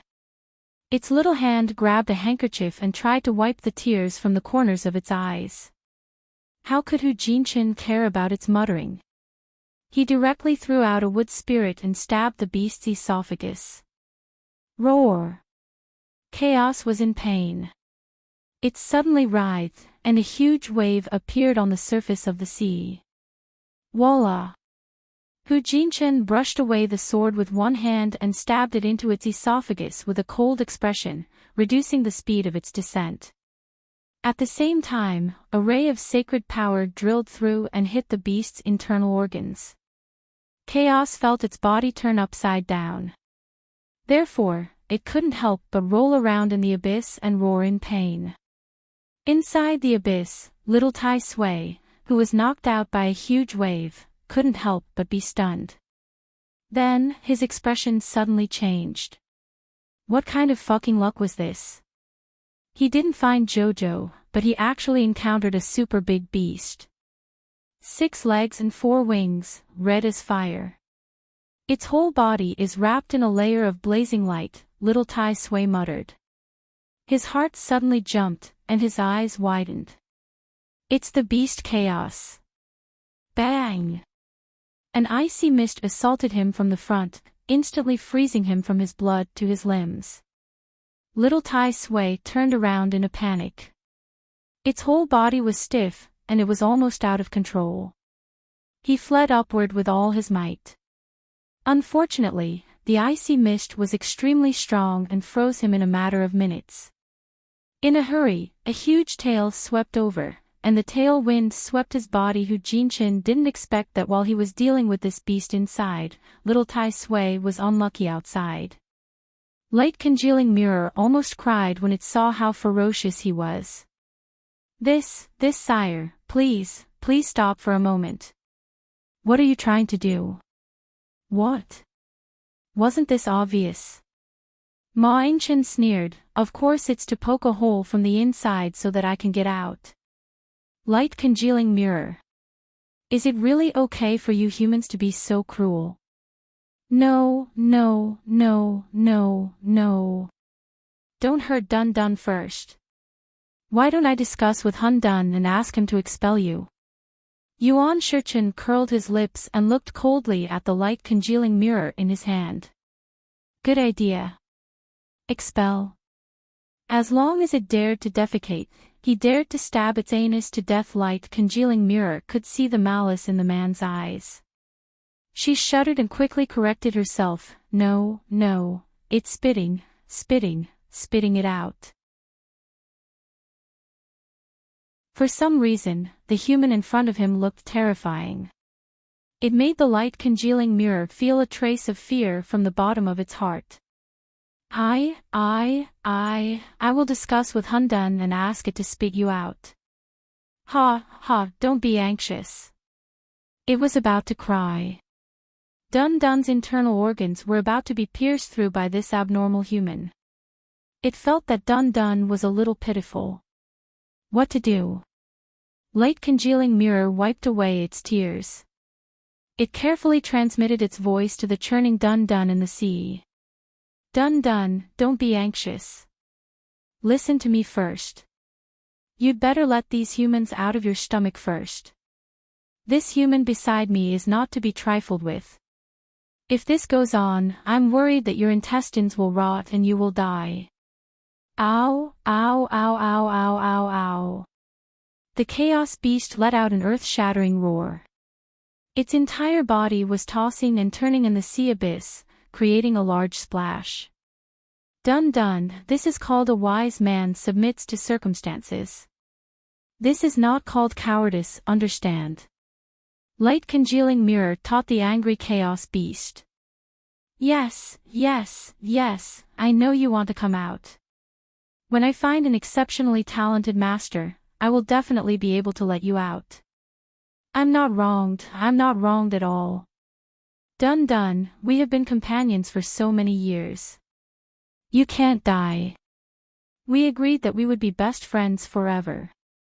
Sob sob sob sob sob. Light congealing mirror came back to its senses. It grabbed Yuan Shichen's arm and shook it. Don't destroy it. Don't kick around in Dun Dun's stomach. Dun Dun has agreed to let us out. It won't bite us to death like before when it spits us out, right? GC's face was pale. She trembled as she questioned. When they came in just now, they had a narrow escape. Fortunately, she was fast enough to dodge. Otherwise, she would have been bitten into two by the chaos beast. How could she still talk? It won't. Light congealing mirror patted its chest hard. I know Dun Dun. It's actually a very gentle child. It's just that it has been locked up for so long that it's throwing a little tantrum. Yuan Shichen could not help but chuckle. You fucking threw a tantrum and dozens of lives were lost. You were really petty. Let's get ready. Yuan Shichen raised his hand and a ball of sacred power hit the chaos beast's internal organs hard. He narrowed his eyes and sneered. Do you think I'll believe you? Light congealing mirror's little face instantly turned pale. Sob sob sob sob. He hit Dun Dun again. Dun Dun was about to vomit blood. This human was so scary, so scary. What do I have to do to make you believe me? Light congealing mirror cried. Yuan Shichen slowly threw out a set of confinement talisman arrays. I'll believe you when you come in. This human really did not believe them. He was worried that it would join forces with Dun Dun to kill them. Light congealing mirror wiped its tears with a small handkerchief. I'm really a good person. GC's face was cold. You're not human. Light congealing mirror choked. It obediently went into the confinement talisman array and was instantly surrounded by several thunderstorm talismans. When we get out later, you have to cooperate with us to subdue the chaos beast. Do you understand? I know you have a way. Yuan Shichen still looked at it with a smile and said. If you don't cooperate, I can only strike you to death first. Light congealing mirror. It turned out that it was not an ordinary confinement talisman array. It was actually 3 layers of talisman arrays. Confinement, binding, and thunderstorm. 3 layers of arrays. This human, this is too deceitful, big brother. I will definitely cooperate with you. Sob sob after a storm of ripping and tearing. Yuan Shichen led GC and the rest and was pulled out of the giant beast's esophagus by a huge force at this moment. Mo Lian just happened to catch up. The two looked at each other and gave each other a look. Seal Dun Dun. Many years later. Light congealing mirror hit the ground and wailed, little dumpling, you have to uphold justice for us. Back then, we were almost beaten to death by Daddy and Uncle Peach Blossom. Sob sob sob sob. Baby Mo looked at Light congealing mirror who was hitting the ground and crying, then looked at little Wonton who was rolling all over the ground. He nodded his little head solemnly. I will uphold justice for you. He carried Dun Dun and held Light congealing mirror's little hand. Let's go find Daddy and Uncle Peach Blossom and demand justice. You have to move forward in front of Mommy, little dumpling. Other than Mommy, no one can deal with them. I want them to kneel on the washboard. Dun Dun, who had rolled dozens of times, shook his little tail and said solemnly. Yes, it was really too dangerous back then. Little Wonton and I almost couldn't save our lives. Leave it to me. Baby Mo nodded vigorously in agreement with a loyal expression on his face. After a moment, Chow Chow, who was feeding the fish at the edge of the pond, saw her son rolling over like a glutinous rice ball. She hugged her thigh and howled, "Mother, you have to make a decision for little dumpling. I can't continue living like this. I am going to be angered to death by Daddy and Uncle Peach Blossom." Arbor turned his head to look at his husband and Rotten Peach Blossom, looking at them expressionlessly. Mo Lien and Yuan Shichin, who were playing chess by the pond, could not help but look over. At the same time, their mouths twitched. Why did the air suddenly become chilly? Could it be that they were going to be unlucky? Wife, listen to your husband's explanation. Strange, what does your husband want to explain? Is my son trying to fight for favor and rise up the ranks?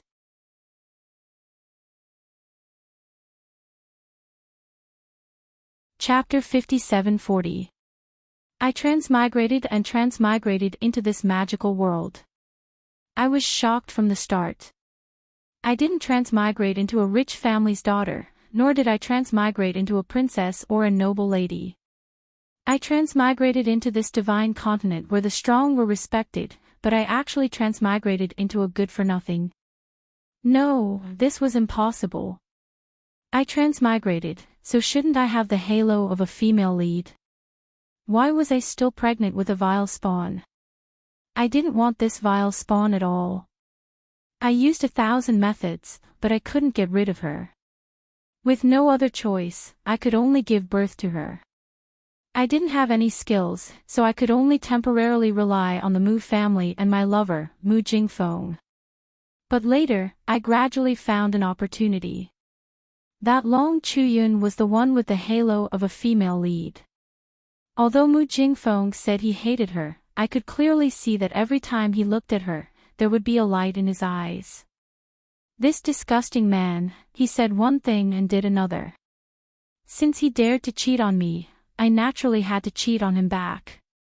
I racked my brains to trick a secret out of Long Chuyun's mouth. I wanted to obtain that shark pearl. I wanted to change my good-for-nothing physique. I could definitely do it. The shark pearl was so powerful that it could definitely change my life. At that time, I would no longer need to rely on that useless dog of a man, and no longer need to carefully and gently curry favor with him. I could be myself. She was a strong career woman with an excellent psychological endurance.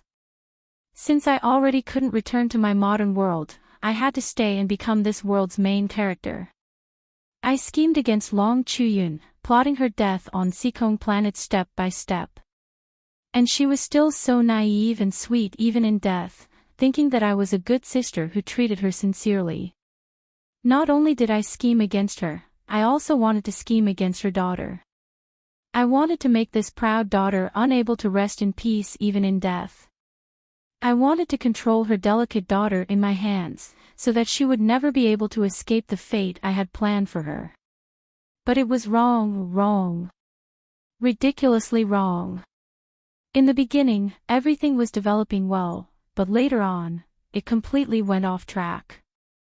Shuntian Prefecture's prefecture lord, Gung Pengcheng, that useless guy, couldn't even deal with a child.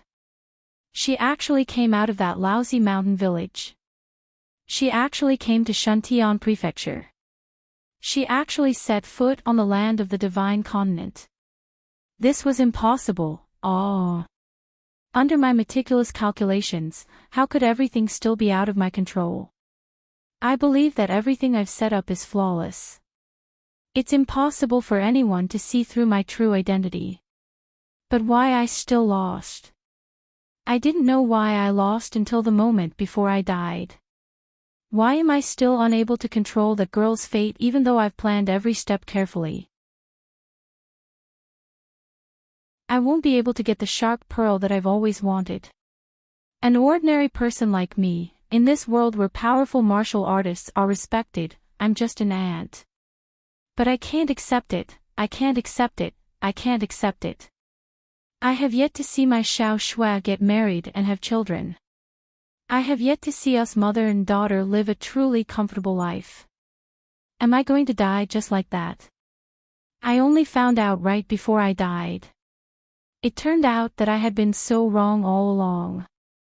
That Arbor, she was reborn. In this life, I wasn't able to defeat her. The reason I'm in such a miserable state is all thanks to her. God, you're unfair. Why did she have to be reborn? Why did you let me transmigrate into such a miserable person? I want to go back, I want to go back. Go back. I was completely enveloped by a ball of raging fire. From top to bottom, I was wrapped in a ball of red heavenly fire. I suddenly let out a crazy laugh. Go back, I didn't fail, never. I can still go back. Go back and start over, go back and start over. There will be a chance, there will definitely be a chance. Arbor. I didn't lose.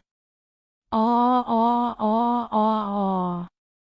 Why is the heavenly fire so hot? Why is it burning my entire body to the point of pain? What kind of heinous crime did I commit for the heavens to treat me like this? I felt my soul being separated from my body bit by bit, slowly disappearing from this world. I really can't accept it. I can't accept it from the beginning to the end. I was just a clown. I can never return to the past. I've lost. I've completely lost. I lost to Arbor. I can never turn back. That you're tuning into the LoveLore Library YouTube channel. We're so grateful for your support, and don't forget to subscribe to join us on this incredible journey through captivating stories.